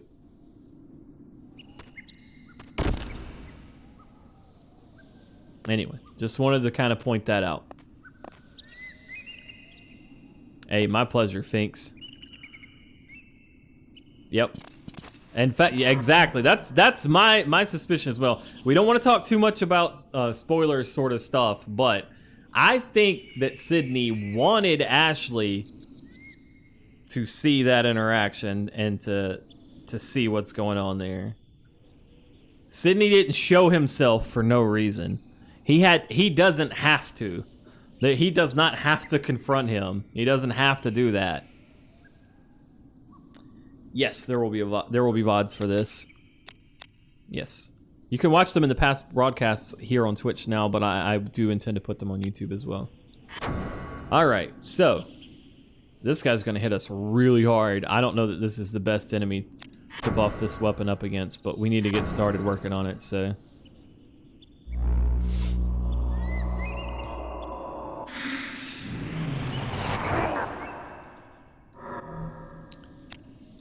All right, man, all of the political intrigue and all that sort of stuff combined with the depth of the gameplay as well. All right, I gotta figure out the timing here.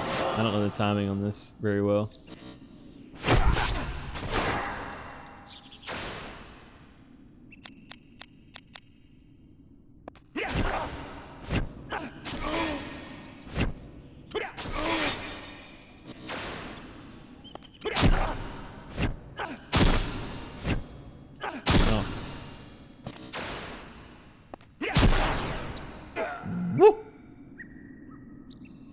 Edged weapons tend to be pretty useful. A bronze Norse sword. Edged two-handed. I'm not interested. We're gonna use axes.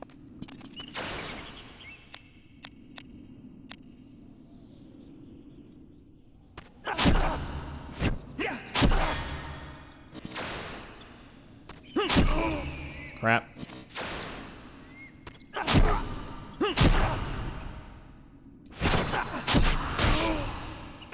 Killed him with his own attack.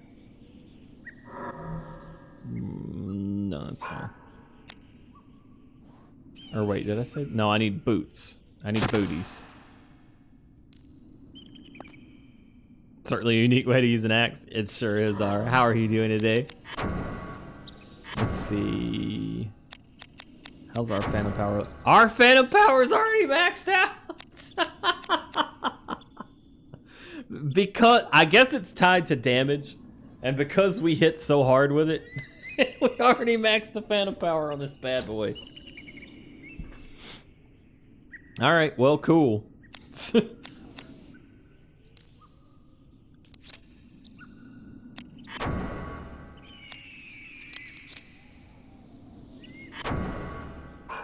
right. Good stuff. Phantom power. Your equipment in Le Mans, your equipment absorbs the power of the dark as well.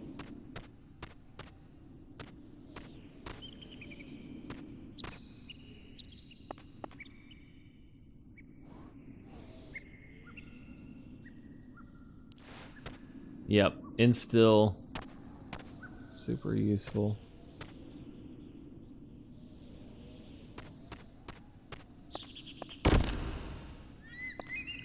I gotta remember where to go now.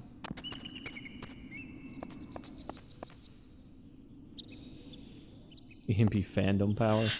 I don't know about all that, but gosh, this game is so good.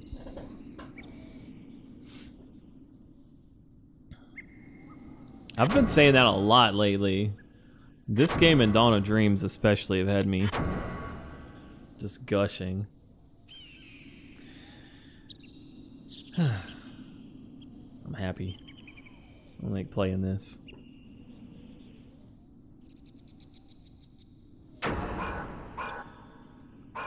It also feels really nice playing it on hardware too. Alright, hold on. I gotta look at things for a second here. What do we got? Did we get any new keys or anything? I'm trying to remember where we need to go.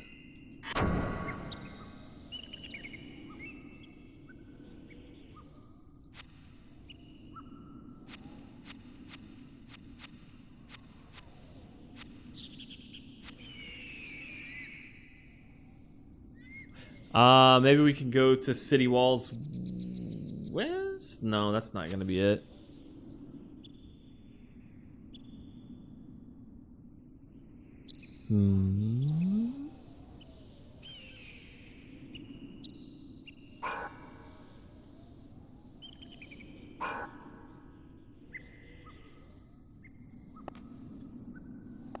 A ledge I need to jump up to because the cutscene skipped me forward a room.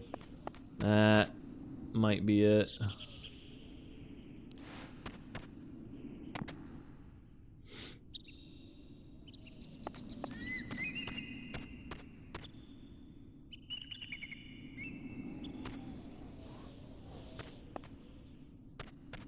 Yep, that's it. It's up here. Yeah, I remember what you're talking about now. That's a little janky there, but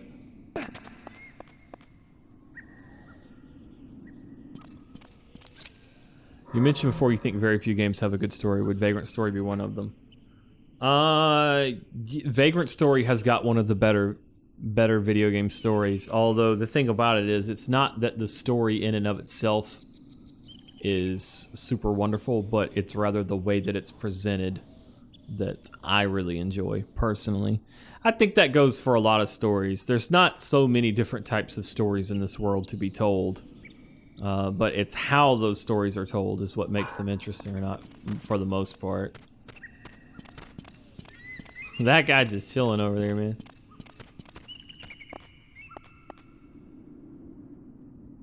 Yeah, this is the room that we followed Sydney through. Okay.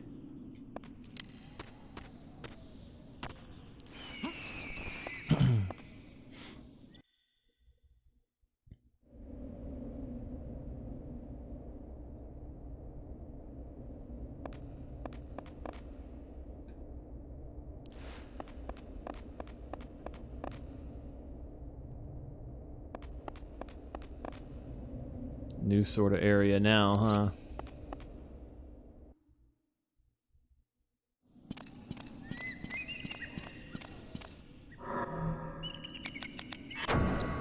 This guy wants some, huh?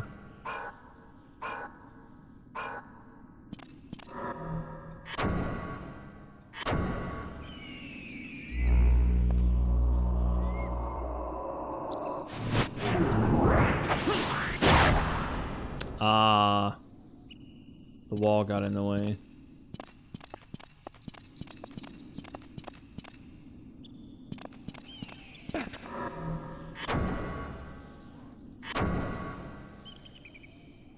It's gonna get in the way again. Crap.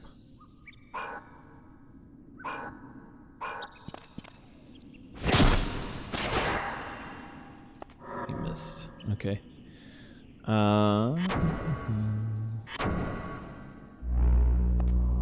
Plunging attack? I wish. And now he ain't doing jack.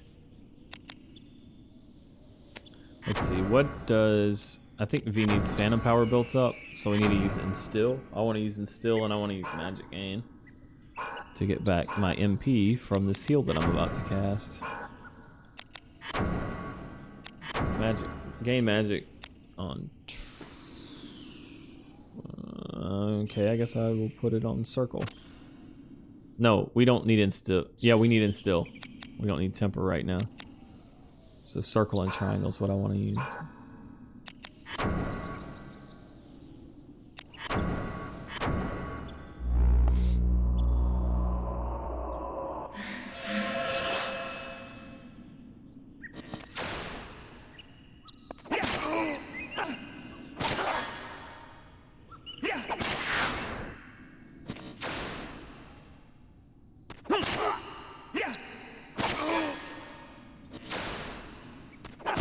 Oops. Oops. Oh well.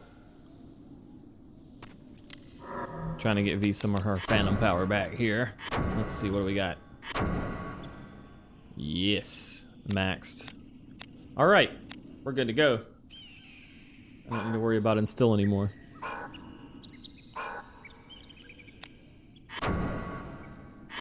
So we can just set up heavy shot, temper on square, and then gain magic on triangle. Perfect. I really like the fact that like shaman magic for healing is much more valuable if you are using... This one's not opening. If you're using break arts. By the way, this puts us on the other side of that gate. That's where we were on the side with Sydney over there. Here's where Guildenstern and Samantha were before. Hey, what's up, Indy? Finally playing my favorite game ever. I'm rather fond of it as well.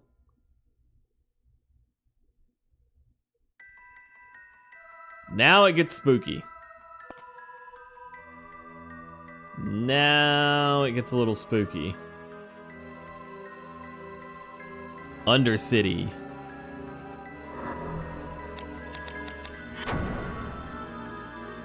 I hope you guys like spooky stuff. Because I got spooky stuff for you.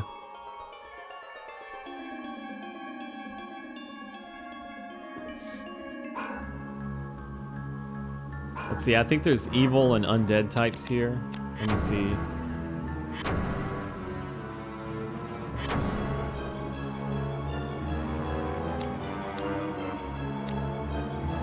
Boomer's good against undead.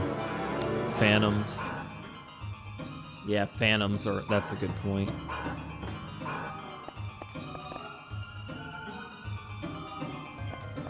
Oh gosh, this area is just scary every time.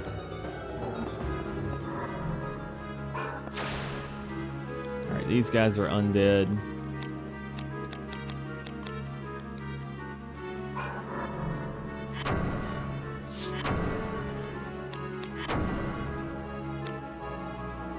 Let's use Boomer.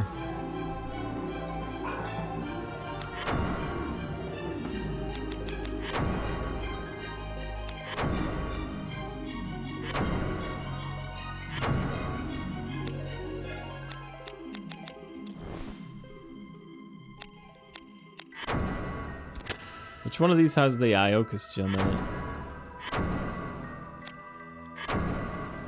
Braveheart.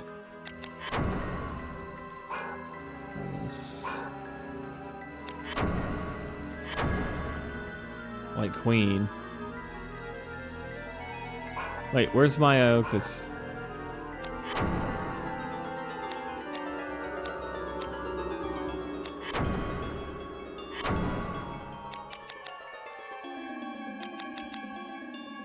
I might have accidentally put it in storage somehow? Uh-oh. I might have lost it. Oh, whatever.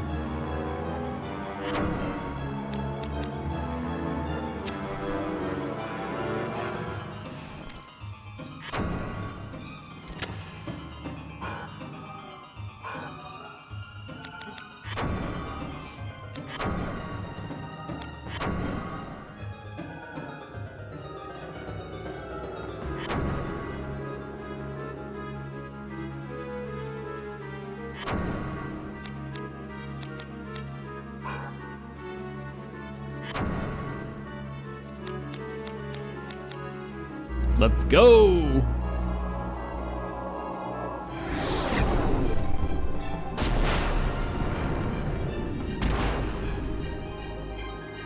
That was...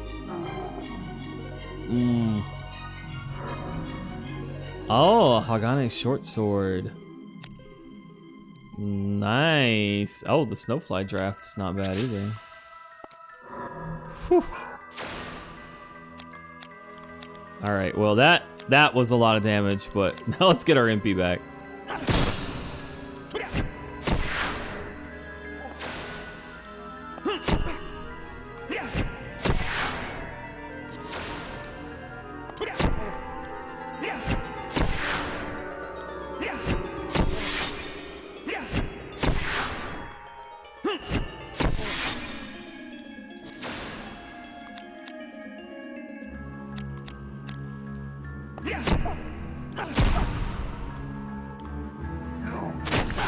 Whoop!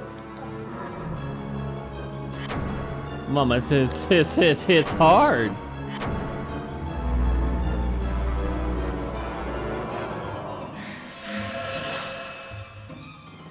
Near the Ghostbuster building? Nice, Dan. Well, hopefully I will have you covered in your isolation. These guys are undead, so heal becomes an attack spell. I guess a pretty mana efficient attack spell too.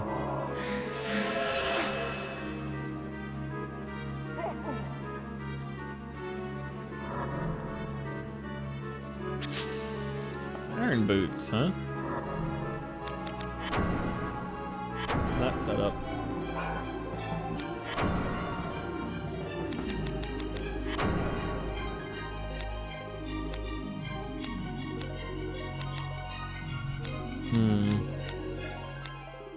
Tempting.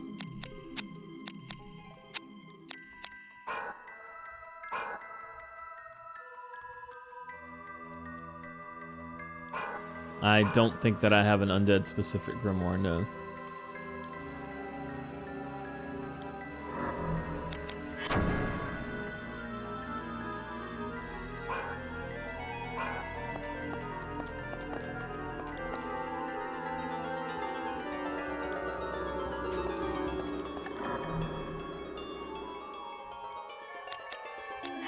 What enemies do we have here? Skeleton, zombie mage.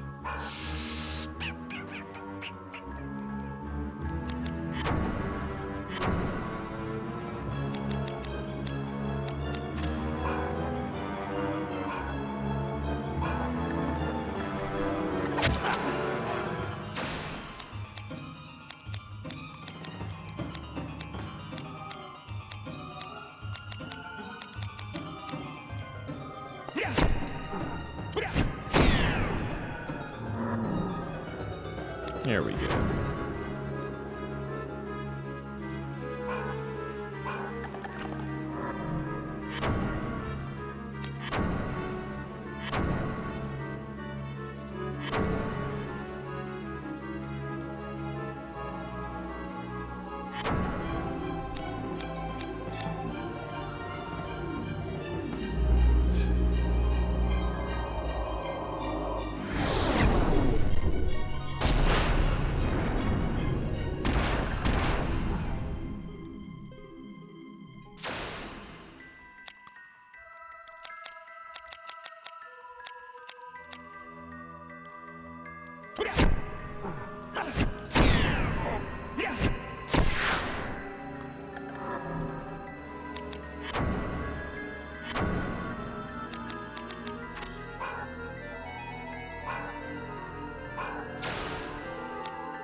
Oh wow, look at that damage.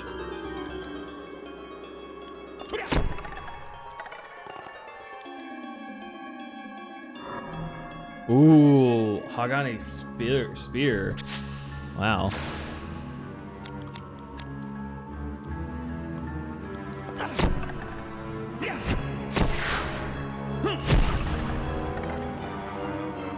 All that MP back too, man.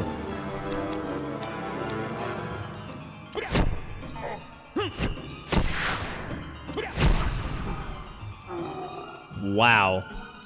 Wrecked him. Wrecked them! Indie, welcome back, man. I hope you've been doing good, dude. Alright.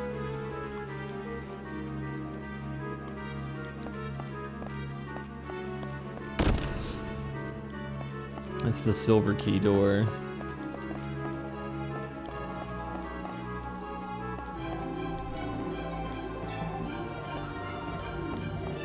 Yeah, Dwayne hooked us up with a good weapon to use against the undead here, the boomers.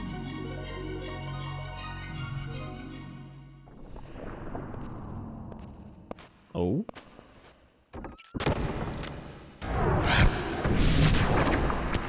Giant enemy crab!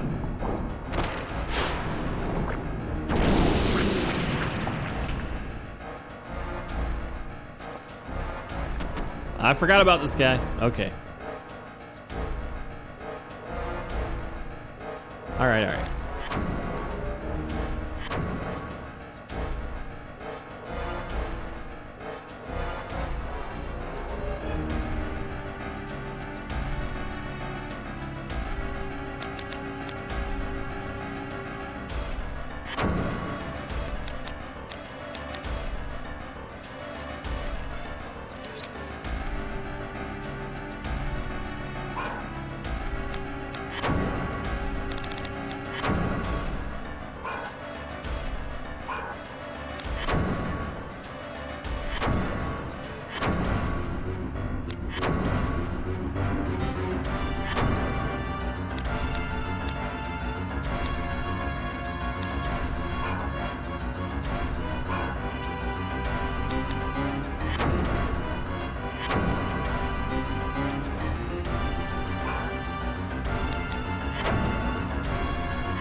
Ah, the giant enemy crab.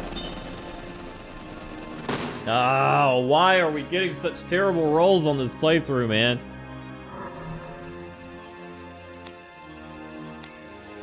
Luft fusion would have been helpful against this boss.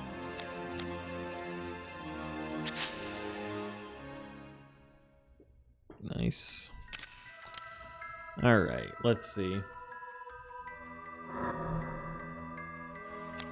So that boss is really easy. You saw you can actually use Numbing Claw on him, and it really keeps him from doing much of anything.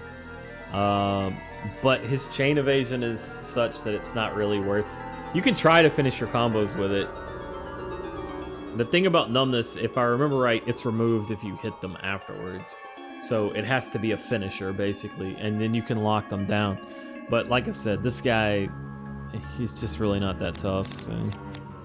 Also, Biz, thank you very much for the Prime sub. Welcome in. I hope you enjoy your emotes. You've got some really cool ones. Be sure to check those out. And thank you. You got nothing but +1s on HP on your playthrough earlier this month. It feels bad, man. It feels really bad. I hate seeing HP and MP ups. I want to see strength. I want to see int. I don't mind agility necessarily, but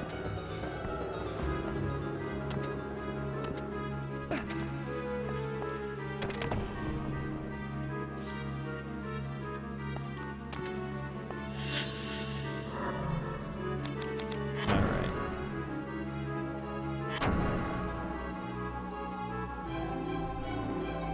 Come on, memory card. The downside of actual hardware. Ah, Gears, no. Honestly, I haven't even been able to finish From the Fog 3 yet, dude. Making videos takes a lot of extra time that I just find myself struggling to have.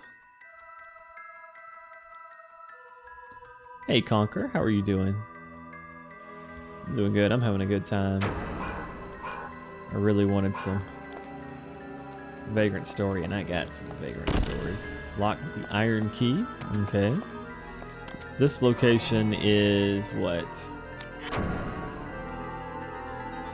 The Sunless Way. That is a name I definitely remember.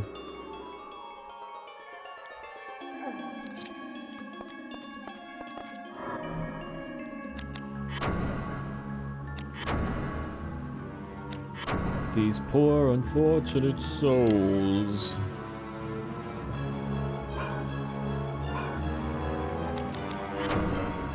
You know, I believe we can boost our spells with Corstasia as well, because I think it's gonna actually bump up our int bonus from our weapon. And now, yep, they're snoozing. They're snoozing, they just don't know that they're also cruising for a bruising.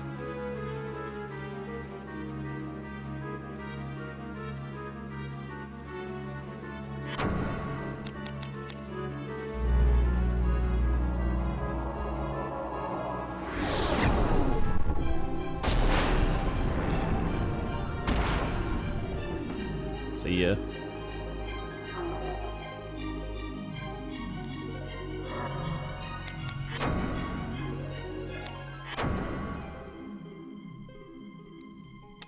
Yeah, I think it buffs the int gain that you get from the staff. We can test it if you want.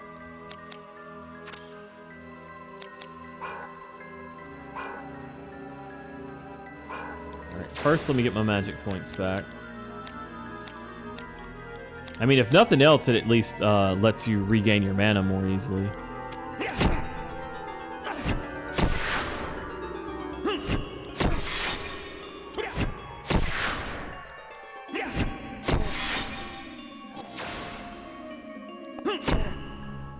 I forgot to chain.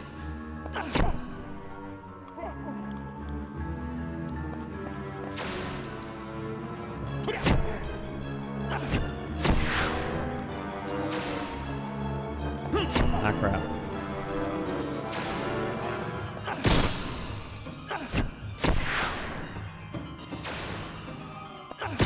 Damn it.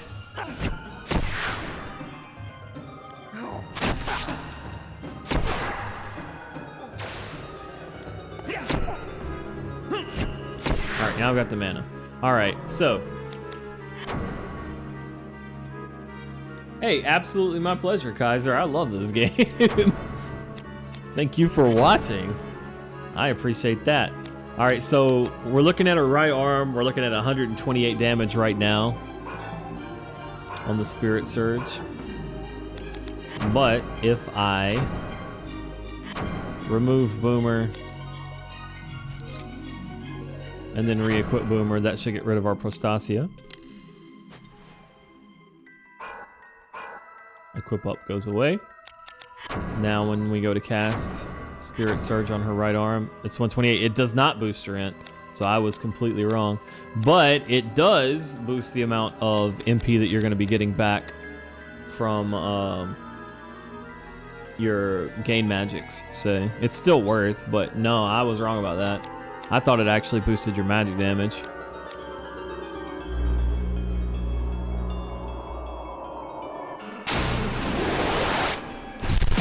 Nice. Unnecessary, but nice. Well, thank you very much, Finks. I hope you enjoy the VODs. You're up for some good ones if you're behind on the VODs. There's some really good ones here recently. And thank you very much. Shout outs to the VOD watchers. I appreciate you guys too. I really do.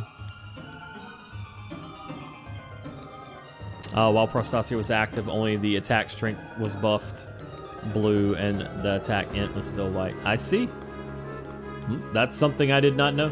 I just kind of always assumed, since it's supposed to increase the effectiveness of your equipment, I thought it did all of the effectiveness, but apparently it's only physical. Still useful for gain magic, so it's not a complete waste. Not a complete waste, but also not the greatest. That door will not open from this side. Tom Gill, thank you very much for the Prime sub as well. Thank you. Ooh.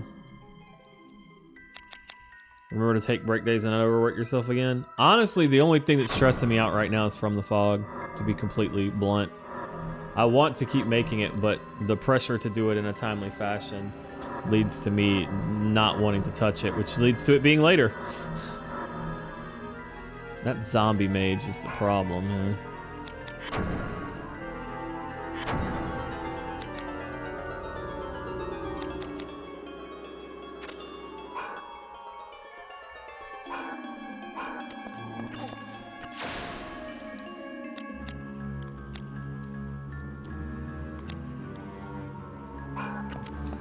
Damn.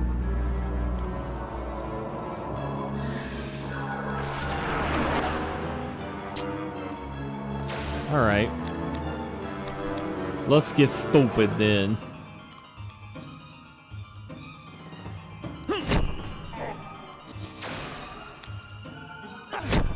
What?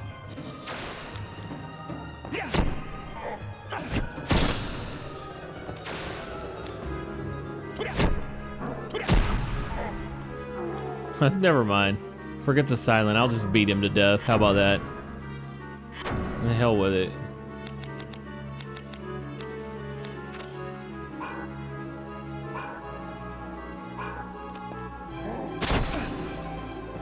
Have some back.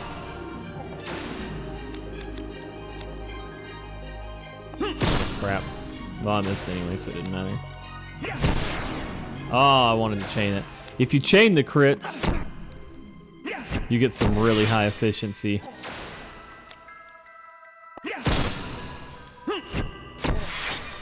On your damage. Ah! Hey, what's up, Manami? How are you doing? Hope you're having a good evening. We're back playing Vagrant Story again. This game is phenomenal. As I'm sure you saw the other day, it's really good. Let me let my wrist go down a little bit, and then I'll bop this boy. Yeah, he lowered my int. Don't need int to beat their ass, though.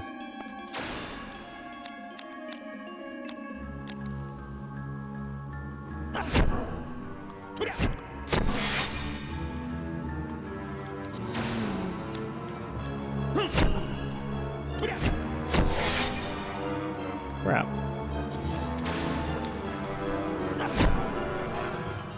There we go.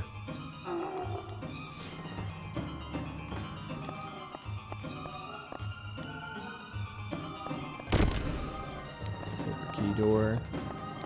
Oh, we looped back around, didn't we?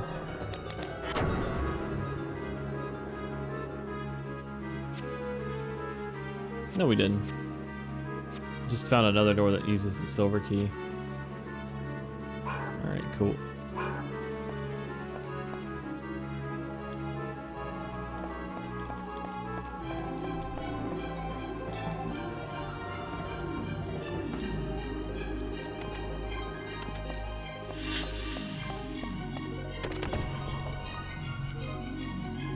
Is there a schedule to the content? So right now, the way that it's working, we are playing Vagrant Story starting at 9 a.m. US Central Time every day. And then Dark Cloud 2 is our evening game. I've been starting at 8 p.m. I'm probably going to start at 7 p.m. moving forward to try to start a little bit earlier if I'm able to. And it's Vagrant Story and Dark Cloud 2 right now, but I think on Monday I get my second disc of Dawn of Dreams, and so Dark Cloud 2 will be replaced with that until I finish that game. Now let's beat this boy's ass. It's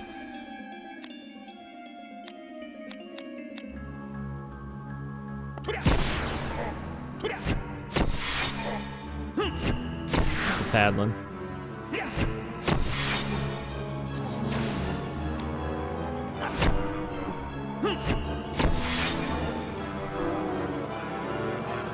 You know magic? That's a paddling.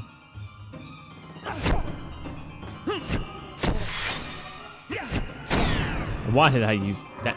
Oh, I forgot I have that on there. I don't want that. I want heavy shot. Heavy shot on circle. Temper on square. Fucking with my flow, man.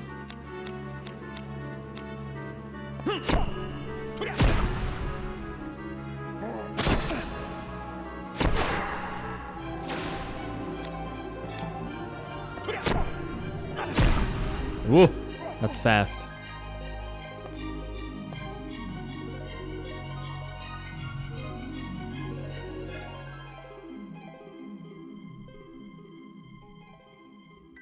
Wait, what now?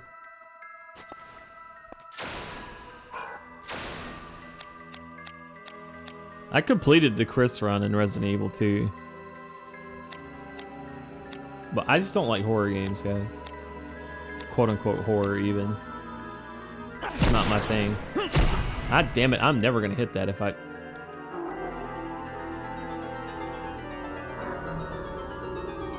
A Hagane crossbow, but...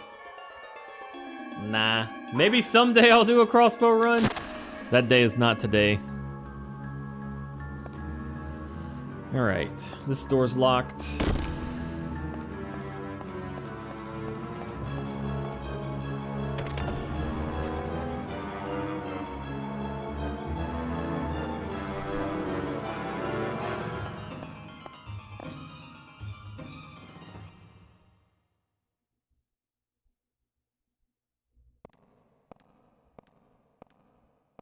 Snow?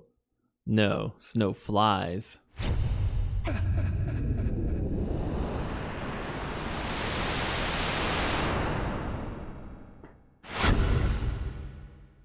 We're here.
I love it. I love it, man. And you see the blood on his. The symptoms were real, those of case 72, was it?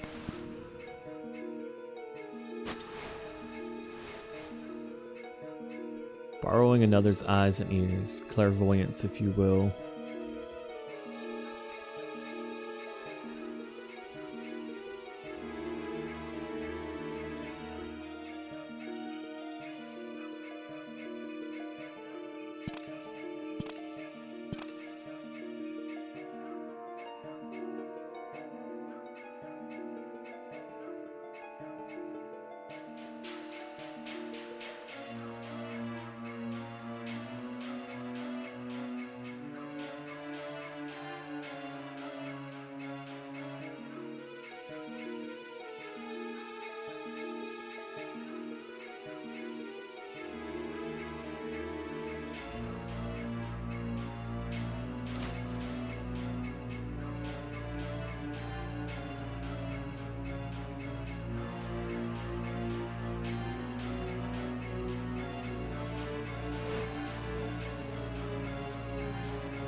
Okay. That was a lot.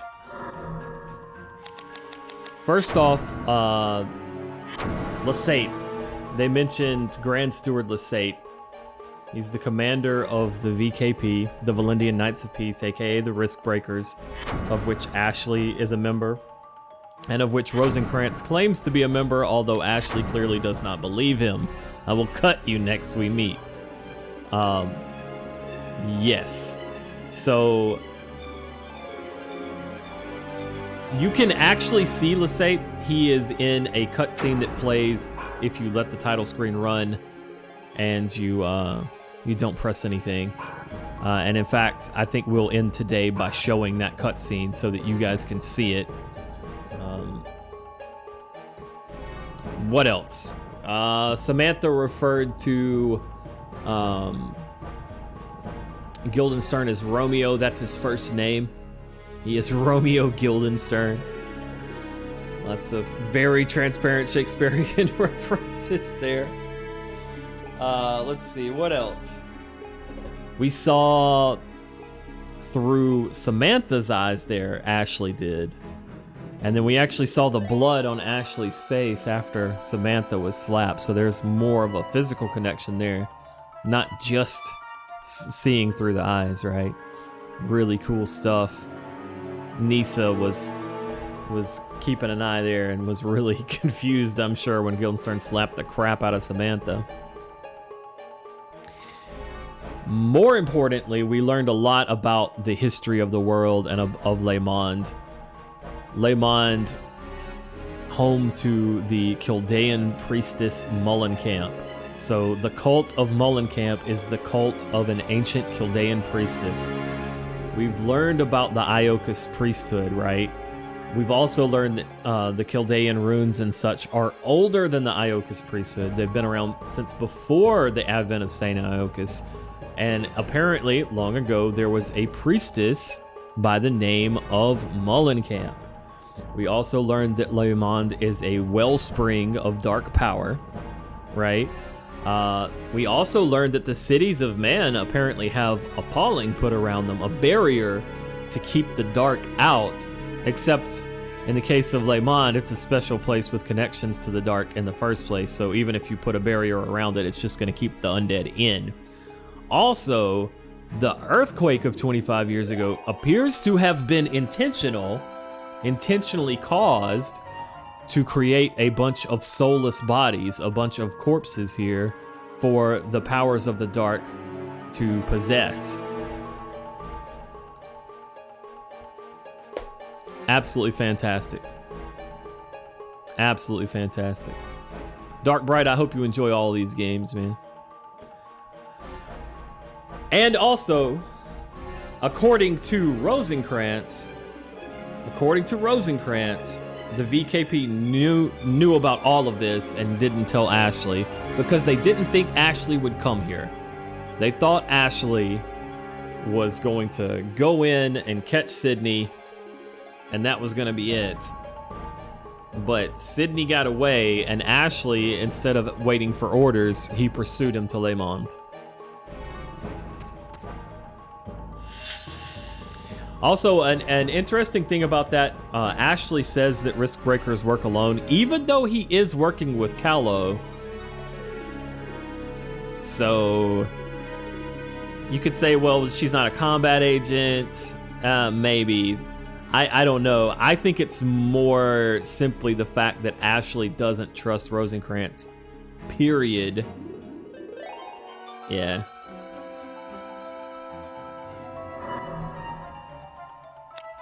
Yeah, Onimusha 4, Dawn of Dreams is seriously good.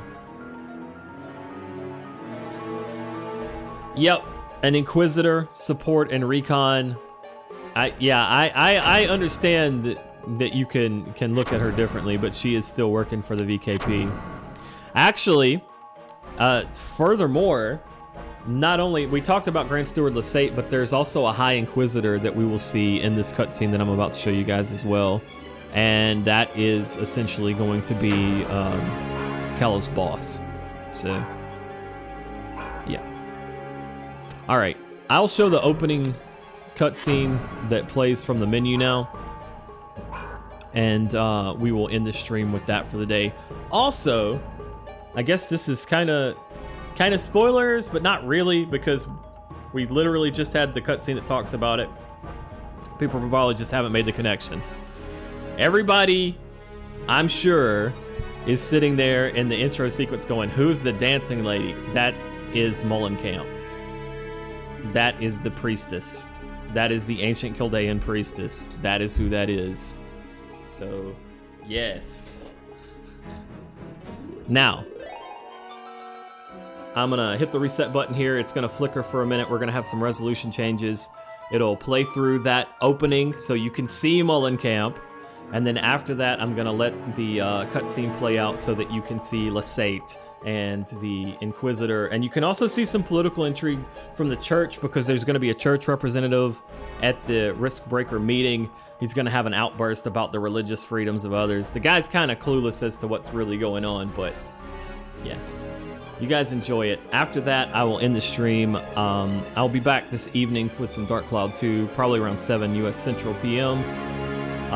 And then I don't know, if I'm feeling froggy, I might sneak in a bonus stream this afternoon of something short. I don't know. All right, let me reset the game, and you guys enjoy the cutscene, and I will catch y'all next time.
Catch y'all next time.